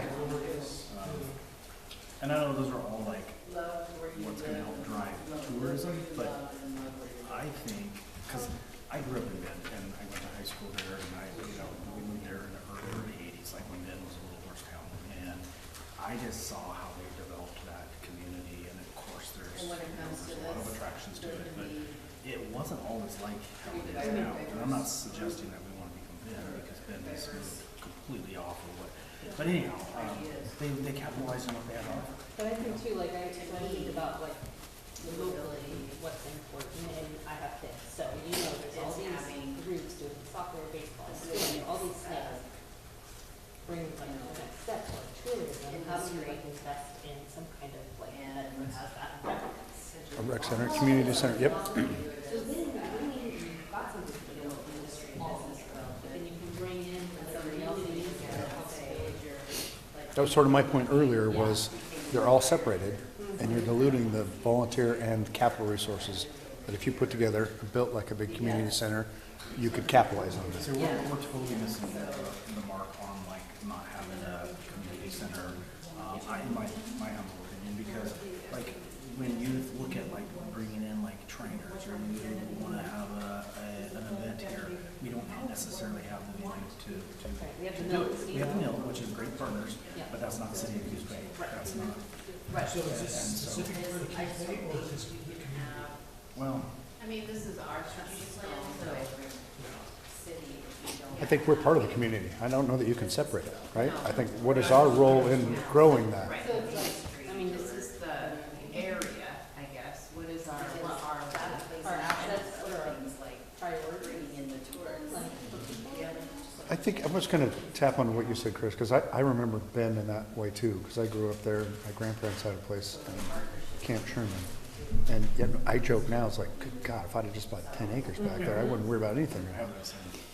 But that being said, right, exactly. But what you said was very true. But what they had was a strong vision and a plan. They stuck with and moved forward through with all the other people. There were lots of people complaining about not doing this, not doing it. But whatever their core vision plan was, they stayed true to it. And because of it, 20 years later, they are what they are. Now, whether you think that's bad or good, it's clearly growth and prosperity. oh, absolutely. Their planning and meetings are probably a lot different than ours. It's kind of more like, How do we control this? how do Right, we control this? right. And the funding issues are probably not as apparent to them as they are to us. So, yeah, and just even like you take your mill district, I mean, they were dilapidated buildings that a lot of people were pushing on to either tear them down or keep them just the way they were, never change them. And Right. they had a vision and they stuck with it. Right. And it's just like, It's a mix of both. it's an amazing. But to us, I think starting our vision, who we are, is, talking about what we are, and we are still a resource-rich community. A natural resource, and we are still, at some level, going to be economically driven by resource extraction. Fishing, timber, whether that's the port, whether it's wind energy, mining, right? I don't know if offshore wind energy is the thing or not the thing, but that's part of what we talked about earlier. Change is let's at least be open to researching it. Let's be ahead of the curve on that. And if that is something, then we are on the cutting edge of it. But whatever it is takes advantage of our unique location, where we're at on the coast with the Deepwater Channel and the timber around us. Okay, how are you guys doing? And even beyond that, Community digital. the natural resources are a tourism driver. It is a Correct. reason to live here. Yep. So it's all back to that. Who are we identify our assets? And it covers. We're a uniquely geographically positioned community with natural resources for both economic, tourism, and just general. Right, up there. So then we're here. We're good. Right. That's actually what this is, and maybe just a one action thing. Yeah. So let's bring our attention up here. And I actually think that this one, it's kind kind of a voting thing, because they had community vision. Do you have one too? One? Well, we kept coming back to that, so. Because I actually really think that's what this is, and this takes a lot of work to do this, because you're gonna need to work with a lot of people and work together and what have you. So I think if this is just what it is, that's okay. Okay. Because this asset identification also as a part of it is what that means. You're gonna do that, like we were talking about, your resource-rich, being a resource-rich environment. For both economic drivers as well as recreational drivers, and Right. just as a reason to live here. Yeah, I think in a community visioning exercise is a lot of work. And so just as a strategy, it will take a fair amount of time and attention. Does the demographic diversity part mingle with that community vision Yeah, as and well? I didn't put that demographic diversity in there too. Just because, I think the visioning, at least for me, would be to see us develop dimensionally in different ways. Like so that what it's not could we just do the same. to attract? Yeah. Yeah, what do we do to All attract like- families? I mean, I think Yeah. Coos Bay, and I want it to be a family-friendly place, which involves all kinds of economic Yeah. development, livability, and. Yeah. Well, and that includes your seniors, because you want your, Good schools and parks and bike paths and trails and hospitals and. Here's what I would say, as maybe one of the items in this, is define why you're doing this, like what is the outcome you're really looking for? Right? You can do the community visioning, but why are you doing it? To have a healthy, thriving community. Yeah, okay, so that's, its outcome is. Well, and to understand where Healthy and thriving. the network is. I mean, if we don't understand what our community wants as a city, are we really doing our job? I mean, it's important to know they elect 6 councilors and a mayor, but at the same time, there's a lot happening over here that can't be touched by just those folks. And then our staff is hearing from people. I think it's important. And that, because that vision today maybe has components from the past, but is not the same as the past. Right, and one of the things you have to consider is if you're looking for prosperity, it also means growth, and you're gonna have a lot of people who push back on that, like, the not in my backyard people, the Yeah, like, okay, cave people, the citizens love that against one. virtually everything people. Cave people, Yeah. yeah. Citizens against virtually everything. Really? Oh, okay. So you're gonna have those people as a part of the process. Yeah. And this also ties directly to this partnerships and relationships. And so part of your partnerships and relationships with those entities with whom you will partner to do this process. You cannot do it by yourself. I also think though, for better or for worse, that's sort of the bullet you take when you run for the office to be elected. You are now in that position as the leader to take those information and form a plan and then be strong enough to move forward through it, be secure enough in that plan and strong enough to move forward through it, even in the face of when there's opposition to it. We were talking about, Chris brought up Bend. Whether you like Bend or not, what they've done since the 80s is phenomenal. Yes. And that didn't happen magically. That didn't happen by changing the plan every 5 years. That happened with strong leaders coming up with a vision and sticking to it and moving forward through it. And I know they had challenges and people who wanted to stay the cow town. And it's not, it's grown. And I don't know what we want, but I do know that at some point we need a strong group of leaders to have a strong vision and to be able to carry that forward, realizing that not everyone's going to be happy with that. Yep. It's the same idea as, I don't know if you're familiar with Leavenworth. And it's Yes. kind of hokey. 100%. Whatever, but they have that vision, Right. and you go there actually 6 months or 9 months out of the year, and it is so busy Right. because people come for that, right? And all of their regulatory things for how their buildings are designed, everything fits into that Nordic kind or whatever Right. Germanic kind of vision, and whether you like that or not, and I'm not. Right, it's not about good or bad. It's It just, the it idea is. that they stuck with that and they continue, even their McDonald's Yep. and Starbucks is designed to fit in with the or the design vision. that they Leavenworth. have. But Sisters is the same thing. Yeah, exactly. But right, it's a strong vision, and I remember Leavenworth, there was some struggle with the McDonald's not wanting to follow that because they have specific parameters for their franchises. Right. But the city's vision was strong enough, they bowed and they did it, right. So I'm adding in here, as you step into this process, it's commitment to the vision long term. Yes. But it also takes community buy-in and stakeholder buy-in, so I added down here, stakeholders for community vision. Those are relationships that are going to be really important. You will not, this is a heavy lift, and you will not be able to do it by yourself without a lot of partner participation. That makes sense? And by having a strong community visioning or vision plan, it helps you when you go back out with some of those other things like finding funding and things like that, because you have a very strong plan in place. Yes. So that helps everything overall. That is very true. When you're looking for extra resources, if they see you have a well thought out vision plan, they're much more apt to say, we'll be part of that. Right. If you come in loosey-goosey, we'd like to do this, they're like, yeah, that sounds great. So did a lot of people. Yeah, and there is the conversation about working public opposition. I'm working with a long-term 2-year project with a visioning for Skamania County, and they have all of their key stakeholders at the table about how they get funding to raise the prosperity in the county and do the development that they need.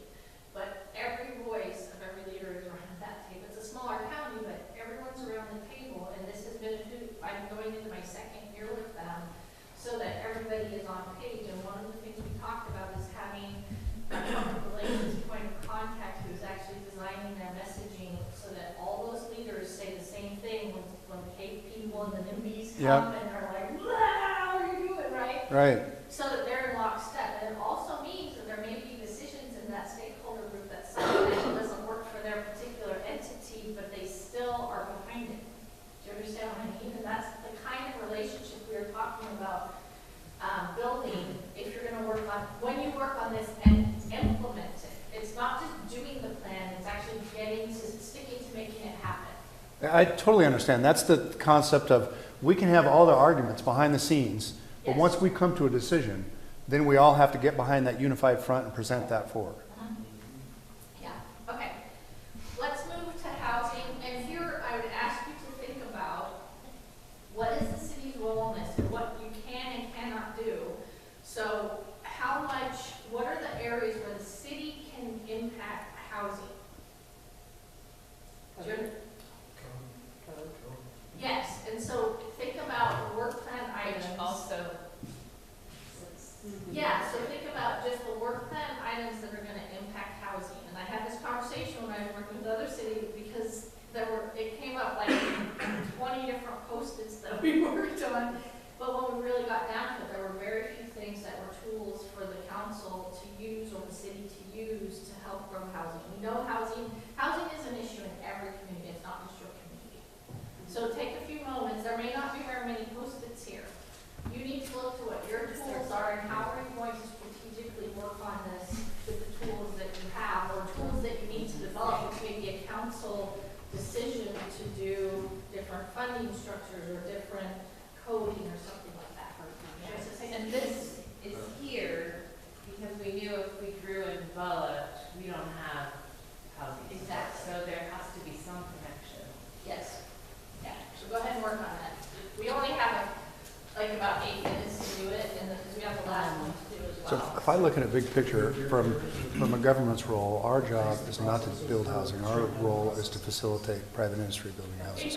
I think you said, Chelsea, partnering. yeah, So public-private partnerships, right? yeah.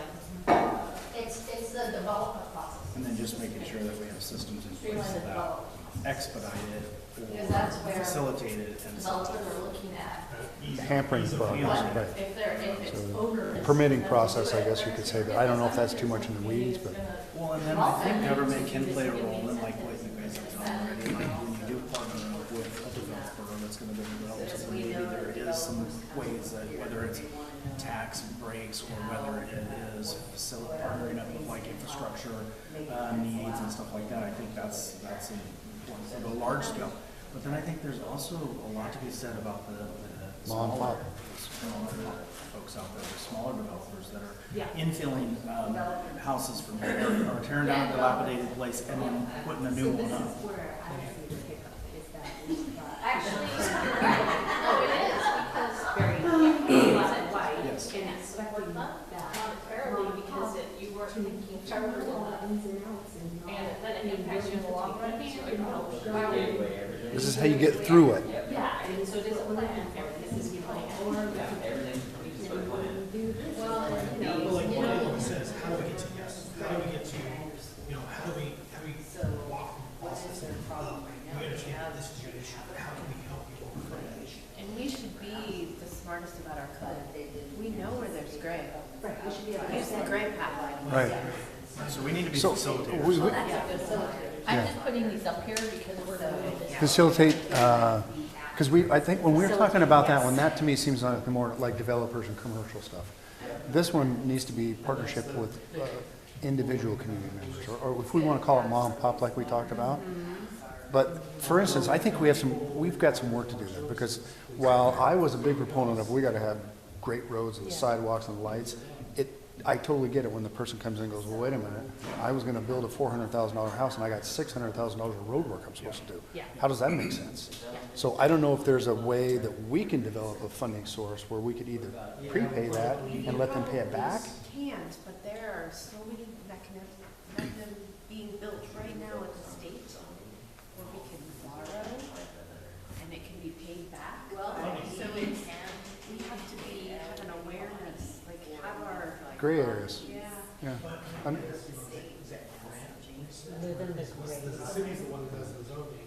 I guess it's really what we're talking about is facilitating. Yeah. Yeah.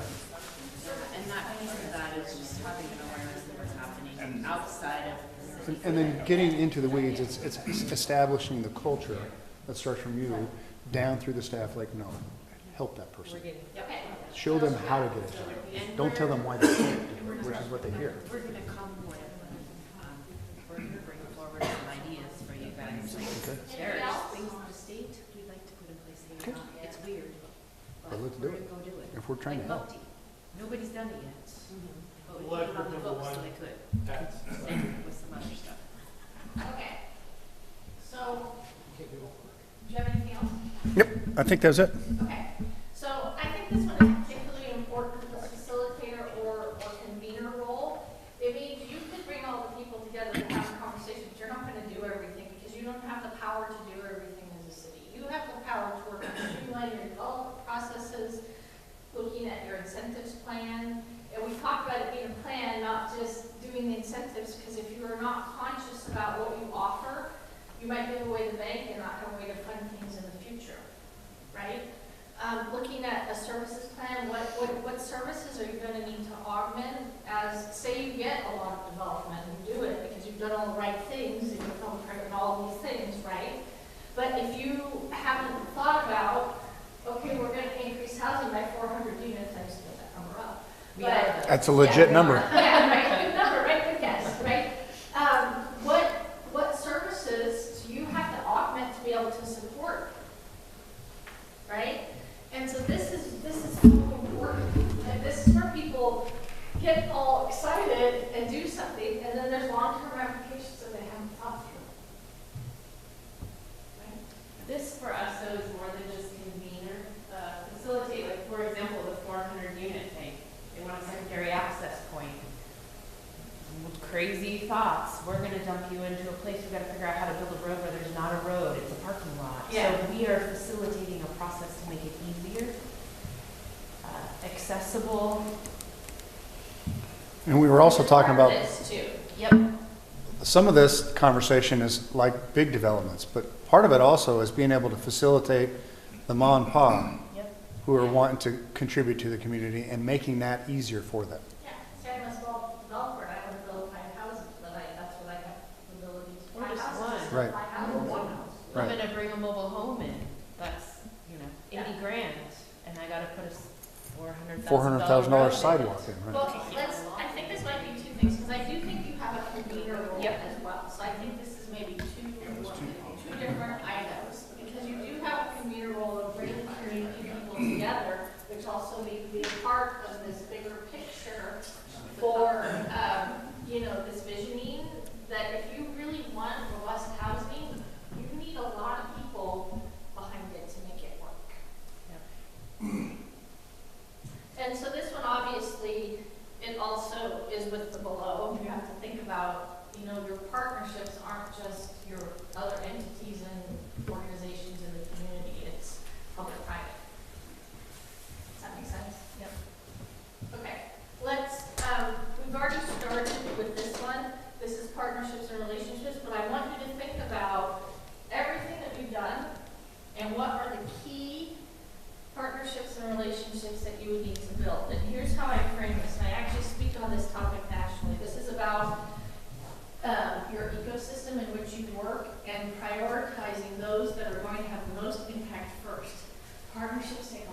nurture and nourish and foster.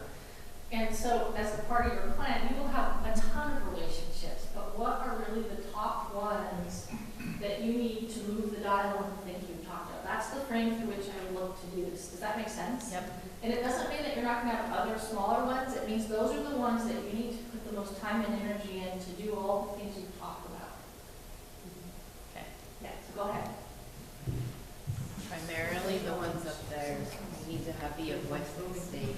When we call, they need to take it serious, and that's funding, but it's DEQ. When we say, oh, those are ridiculous permitting requirements for our Right. plans, we're not gonna do that. It's ridiculous. I was They thinking, listen. I went to economic development though, large-scale developers, we need to have partnerships with them, convincing them to come in here. But then to your point, yeah, I was like, we need to have good relationships with our federal contingent and our state contingencies to help us streamline these processes, to help us work with those economic developers. And the financial flows at the state level. Federal. What about things like the school district and the Yeah, business? I was gonna say local municipalities, and then NGOs, non-governmental entities, so nonprofits. Yeah. And honestly, I think these do fall in a hierarchy. We gotta start here, and then we gotta work with these to make that happen, and then these have to be part of our plan to have all that work together. The other one is just like our. Actually, maybe these guys would be before, So. here, here, and here, and then we help facilitate relationships there to make sure that all works. Coos Bay Finance and Coos Bay Urban Finance, like if you could collaborate more. It does. We're done. And then I think, well, we got local municipalities, that would even be like working with partnership with North Bend. Yeah. 100%. School district, college. 100%. I mean, in theory, that's what the hospital is, because they're both districts. Yep. So, yeah. Yeah, and we talk about that all the time, is that, regardless of the direction the hospital itself goes, those synergies between the clinics and the surrounding hospitals and other community partners are vital. I mean, we can't do it alone. We need them, and they need us. And so we have, and this is exactly what we're saying here. We want to do this together. This vision has to work for everybody. Yeah, but these guys are doing new things every day, which helps us open housing opportunities, Yep. which help us. 100%. This, And we're using them to and facilitate all of this. I'm not right now, buddies. This has to start happening. Yeah, I agree. And that just takes a couple trips. Has the city thought about hiring a lobbyist? We can think about that as much as we would love to, it's the funding. What do we want to put aside to do this? Yeah, and I think, for me, in the operations side of things, I have a good relationship with my state, ODOT. I have. Your agencies, yeah. I have a good relationship with my, Army Corps of Engineers guys, Jennifer, and we have some of those relationships, but as a city, They have a voice. yeah. Well, not just that though, but like DEQ, when we sat on the phone with DEQ, Jennifer and Mike and I sat on the phone and we were like, this permit process is unrealistic. It's ridiculous. Right. And they just don't hear you because they are scientists that said, if you run this formula, it says your plant is the same. Yeah, well, and they might have the same issues as us too, so maybe you need to pull over young people. It says right It is, here. it is that. It's like, Hear from it's like that. the biological. Yeah. It's more than that. Those agencies are large, cumbersome agencies, and they're filled with, and I hate to use the word bureaucracy, but they have policies and procedures. So even if you're talking to that person, even if they agree with you and wanted to change it, they cannot. They are limited by what they can and can't do Yeah, and but how you far. start with them. Yes, and then no, you agreed. get it up, so when you make a phone call, I've already done my things, I'm talking to you, higher than DEQ. I think you start at your legislature and work back down. Yeah. Because if you can get them on your page and they're calling the department head and going, what are you guys doing down there? That's going to make much more impact than trying to go the other way back up. Yeah, I agree. We're getting that a little bit. This is Oregon and this housing thing. I've been this way, but then we started this way. It goes and now much faster. These people are like, you will give Coos Bay the best deal. Correct. Well, whether that's right or wrong, that's how it works. Right. you know, I know you know them, but you could start thinking about like going up there once a month and just setting appointments with them and pop in their offices and make With relationships. somebody first, like, I've never been to the Capitol. Yeah, What road do I turn on? What's Huh? the best place to stay at? I got you. All of those things. Let's do that. I'll help you figure that out. Yeah.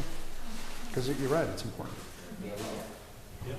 Okay, Because then when you call, they answer the phone. you guys good? And also, once you get that relationship, if, say you have their number in your cell phone, when you call, they're gonna answer, because they're gonna know whatever it is you're gonna call them about is legit. You're not just whining or being that person. You guys ready? We're ready. Okay, what do you got? Next week, I'm running orders for all our district,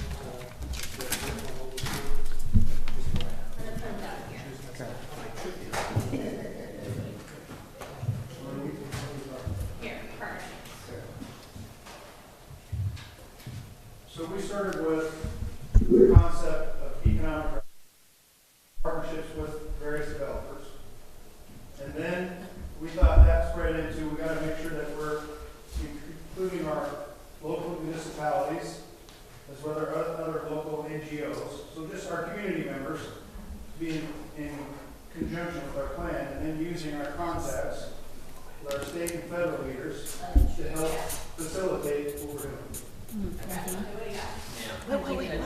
We kind of overlapped a little bit, and then maybe got a little bit too granular. Yeah. So we've got port being like a very I focused actually one. think the port does need to be here as its own thing, because I know it's like, whoever lost their moment and was in the, I think was like, whoa, we talked about the port, but this is something that it may need a lot of work to work on it, because it could, it's a very important one. Yeah, they're very much. Government or North Bend County, which I Yeah, I guess think- local municipalities, Yeah. the tribes. Yep, we got that down here.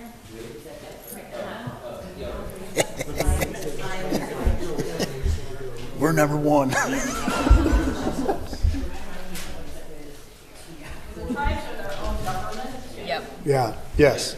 Special districts, like within those things, so you got the, Is that Water part- districts, the is college, that- the hospital. Is that part of the municipality? They're like local, yeah. Yeah. Municipality. and then we have citizens or community, basically. If we don't Yeah. have buy-in from, That's fair. I think that. Probably the biggest body. It's like, we're working for these people, so if we don't have a good relationship with our Yep. citizenry, we really don't got anything. Okay, Yeah. excellent.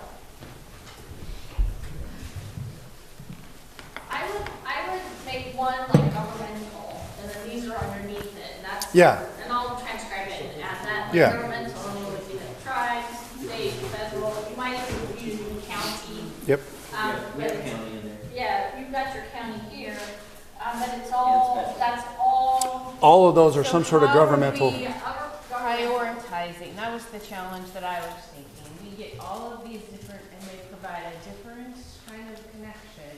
How do we prioritize? I actually where have a we go system first? that I have worked on with other entities who have a lot of partners and how to look at that. And when you go to implementation, I'll share the Okay. system with you. We'll have to tweak it a little bit because it's meant for a different type of ecosystem. But I actually have a prioritization system. Okay. Yeah. Good. That's a lot. That's It is. everything.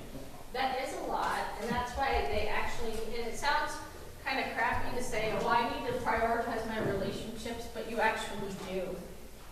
Because you have to put the time and energy into the ones that are gonna move the dial the most and have the most benefit. And that sounds so self-serving, and at the same time, it's the reality. How many partnerships do you work on or think about that maybe suck all your time and energy but give you zero benefit? Right? And as a city, it's a little bit different. So like I said, we'll have to look at my structure of how it works. I think I was back to my children there. And you know what, though? It may be self-serving, but they need us as much as we need them. Exactly. Well, and I guess the other thing I like, They just don't we have a know yet. big lift here. Look at all the people who we can pull together to make it happen. Yeah. The thing about partnerships that's really important is you need to be vision and mission aligned, and you need to make sure there is mutual reciprocity. Because if there is not reciprocity, not working. Right? Then it's Agreed. just a suck. Which is Looking at one in particular. that's not existent. Oh, well, I was looking at the one.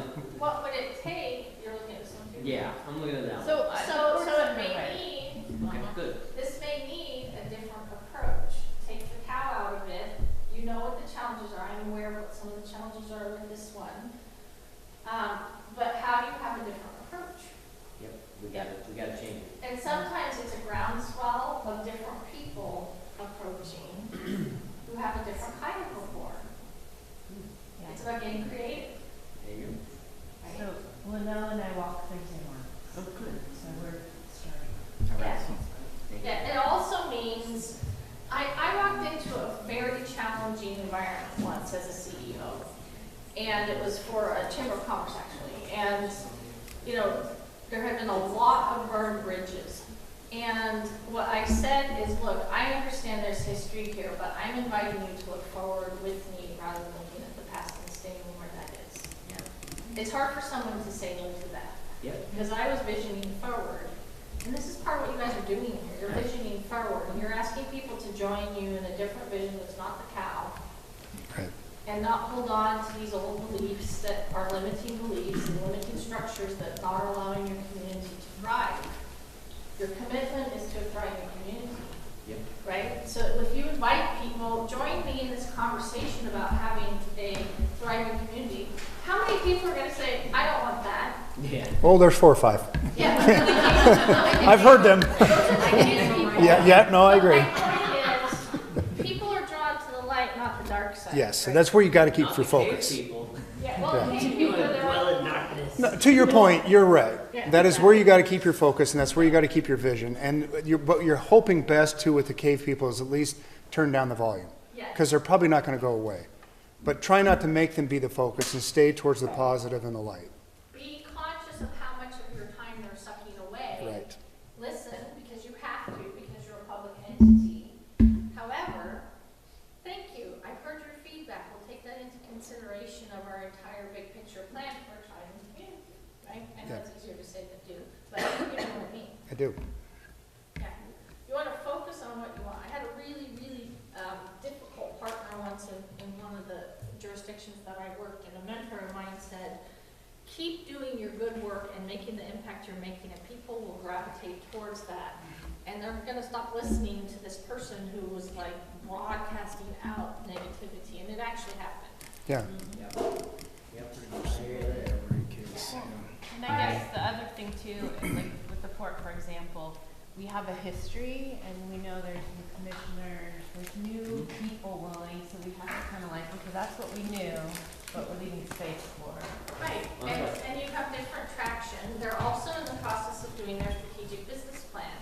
How could you have an impact on what that looks like? They have an RFP out right now to do that plan, which is a monumental plan. Last time it was done, it was 300 pages, right? Well, this is your opportunity. How do you become a part of their planning process and be at the table and a part of it, not eating for dinner? Yep. Right? That's really Which is a Thursday conversation with Linda. wonderful.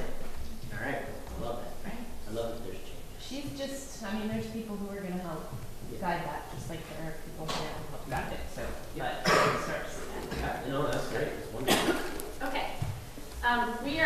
We have about 10 minutes left, and we've done amazing work today. Like, I'm so excited that we got through everything, because when I timed it out, I know how long, like, sections of facilitation take, and I wasn't sure if we would have time to wrap up, but I think wrap up is very important. So when you look at all the things that we have done and gotten to, just take a moment to reflect, and I'd like each one of you to share some type of insight or impactful moment or impactful thing that has come out of this work that we've done today. I'll just give you a moment to think about that, and then we'll go around with whoever's ready to start first. I'll start. Yeah.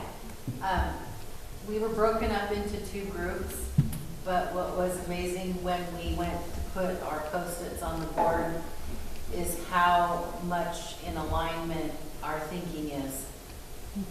Yeah.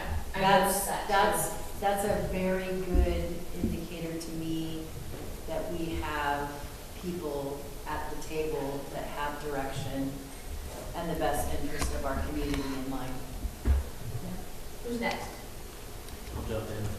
I think just to play on that, I was thinking about how all these things seem to be kind of touching each other in some different way. So there's like a holistic approach to the visioning of goal setting, and it really just comes down to, I think that everybody in this room, everybody who acts within this capacity is just trying to make this a better place to live, either for our families or for our future generations. That's what we're trying to do, and I think that's why all those things end up kind of being the same. We're trying the holistic approach is just overall creating a better, positive place where we call home. So that's what I'm feeling. All these things are very interwoven, but we have to separate them out so we can see what the focus on. Who's next? Thank you. Yeah, I just echo what Carmen just said. I think there's a lot of great ideas on these post-its, and the fact that, we have a strong positive look on the future. I think it's pretty cool. It has been kind of nice being part of this process, but I do like the path in which it's being laid out. I think that's pretty awesome. Yeah, I'll walk off of that. So again, connected. I love that there's a very defined kind of path without even creating one yet. Much of this seems doable, and it also feels like I'm going to check something there, and there, and there, with maybe one task. Like, I mean, you're going to be able to impact a lot of things with some really, maybe simple steps, so. I would just say I took away that I think we just have so much potential. And Yes. such a bright future. There's a lot of work, but I just think that we have so many great opportunities ahead of us. Absolutely. Who's next? I mean, everything's been said. I do like that everyone's on the same page, though. Same goal set, or mindset. And even though it was hard to define very specifics under because they're so connected, it's going to make it easier because it's not going to be as overwhelming because you know there's all these things touching and then you're just like, I don't know what to do. I agree with everything that's been said. I guess I kind of laugh and think there's going to be a lot of planning work in our future. Thank goodness we have a great planning team, right? Yeah. That's actually part of the strategy. Yeah. Make it happen. I am, for the first time in a long time, I'm going to use the phrase cautiously optimistic. This community, since 1970s, has been sort of dependent with their hands out looking for help.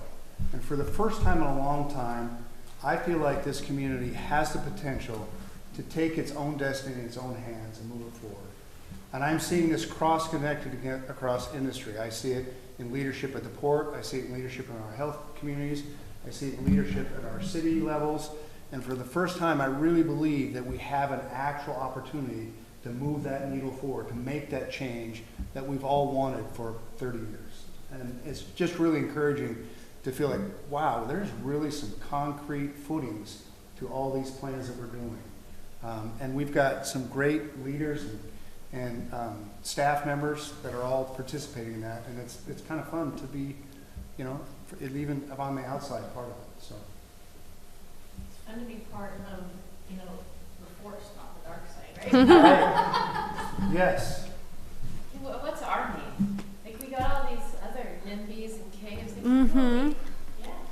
It's part of your identity. What a fun, cool little name for us. I'll come up with that. Okay. The symbiosis is a thing, right? And you will work on one thing that impacts another thing, and it just might have a slightly different look, right? But they're all connected. If your plan were completely unconnected, we would be having a different conversation, because I would be guiding you towards, well, how does this work together? Because then it's not really a plan, and you're not looking at it holistically, right? Like we're saying, the holistic approach for the whole thing. And there is a lot of planning, because it strikes me that, you have a done this in the past, and so that's what it takes, Mhm. is putting all these together to make it work for that long-term thing that you were talking about, in a community like Bend or Leavenworth or whatever. Those were 20 to 30-year visions. Right. And you look at the Vancouver waterfront, when they talked about before, that was a 30-year economic development plan. If you go up there now, it is impressive, and the amount of economic investment there by developers is off the charts. Well, And there was a lot of fighting against that. There Gotta mention, was. there was a lot of resistance, A lot. but they stayed true to their vision Yes. and pushed through it. and Yes. they were YIMBYs. Yes. There we go. they were Yimbies, there you go. able to get their community to support a 10-year, $10 million housing levy to support growth. That's how well they did. They got their community to Right. buy into paying for houses. The other thing I might just note is this is a 3-year plan. A lot of these are longer than 3 year, and that's okay. But you're putting the stake in the ground now saying, we're starting these. Some of them will be long-term because you do the plan and realize, this plan is gonna be a 10-year plan. However, you're putting the stake in the ground to have impact and move the dial in the next 3 years. Mhm. All right, as we close, is there anything left to be said that hasn't been said, that's rolling around in your brain that you'd like to share? I'm gonna quote my wife. I think we're getting close to that point where everything's been said, maybe just not everyone has said it. Anything else? Well said. I just appreciate this group and the people who haven't been here today, but it's really comfortable to share and it doesn't feel like anybody's picking on anybody, everything's on the table, so I'm just happy to be part of this, really. I'm appreciative and honored to accompany you through your process. As I said, I'll be with you for like the next year in various iterations of what that looks like. And we'll come back together once there's a more baked part of this